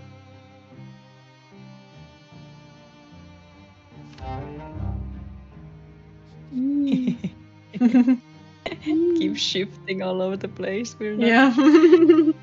Cornelius is really funny because we just we do something and then immediately take it back and then we do something. Oh boy. I'd rather that our dad likes us than our mom, because at least he'll understand if we try to change stuff around. Yeah. Mom, not so much. But are we going to end it here? Yeah, today? I'm glad we got the kind of like the consequences of the pilgrimage, and I'd rather we did that now and not next time be like, wait, yeah. Dad. Mm-hmm. Yay. Dun dun dun. Again, not a lot of suffering, mostly just learning that we are Jerian now. Yeah. Learning a lot about our family and stuff. Yeah, the dynamics. Learning that our unbreakable bond was not that unbreakable. Mm-hmm. I'm a little bit scared for those two now. That we clung to them, but in a way where we're like, but I can't be friends with you, but I'm gonna keep you around. And like, okay. I'm expecting and we one have of a concubine now. I'm expecting one of those, like, be seen as a consequence of your actions for them. Yeah. Sooner or later. Yeah. we kept some connection, so it's gonna come back and Yeah. it's gonna be cruel. Oh man. And we gotta have some sort of conversation with Agatha at some point because, like, where is she? We just brought her home and, like, Yeah. how does this work? Apparently- What's going on? Apparently she's ours now. Yeah. I hope it gets addressed at some point so we are not so, like, abandoned her in the house somewhere. Like, oh yeah. Can we help her in some way or not? What are the rules with this? I don't Yeah. know if we can just release someone like, I don't want you to be here. Is that bad? Is that what's gonna happen to someone if you Yeah. kick them out? What are the politics of concubines? I don't know. Yeah. No idea. But she is bound to appear again because we now have a relationship Yeah, bar with her. we do. Yeah. Uh, And at least she was very bold about just like, what's the point if I don't stand my ground as much as I can? So yeah. that was cool. Maybe we can bond over something. Maybe we can be friends at least. Yeah. Make the best of our situations because we are pretty alone as well. Yeah. We have Ferdinand, I guess. We got dumped, I guess, Oh yeah. because of them thinking that we were dead. Yeah. Yeah, we did. Yeah, reported get stabbed. And yeah, Jerian is a different person, so yeah, they weren't Yeah. wrong. But still, I really hoped for our sweet human romance to Yeah. defeat all odds, but Oh. no, he was immediately like, well, not that pretty. Okay. I was like, how dare we? How dare we? She was everything to us. Yeah. Oh man.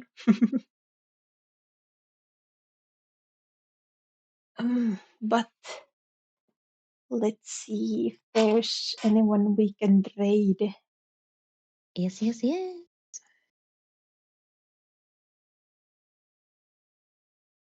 Mhm.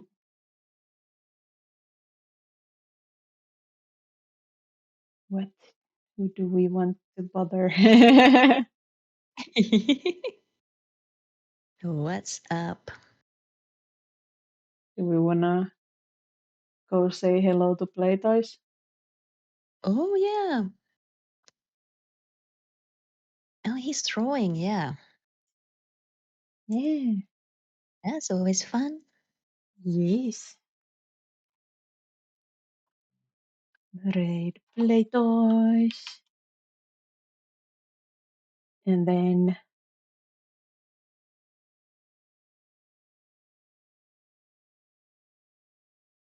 Reporanti raid. Woo-woo. This time it works. Because I have opened the things. Woohoo. Anyway, thank you for hanging out with us. Thank you. We will probably maybe continue this maybe next week. Yeah, I we'll don't know. try to keep this going. So Yeah. we're into the story. We don't want to forget about all the politics. Yeah. So We'll do our best to be back Yes. soon. Soon. soon, everything's soon. Yeah. But let's go say hello to Playtoys Yes. and good night, I guess. Good night. Goodbye. Take care. Yes, I'm See going ya. to eat. Yes.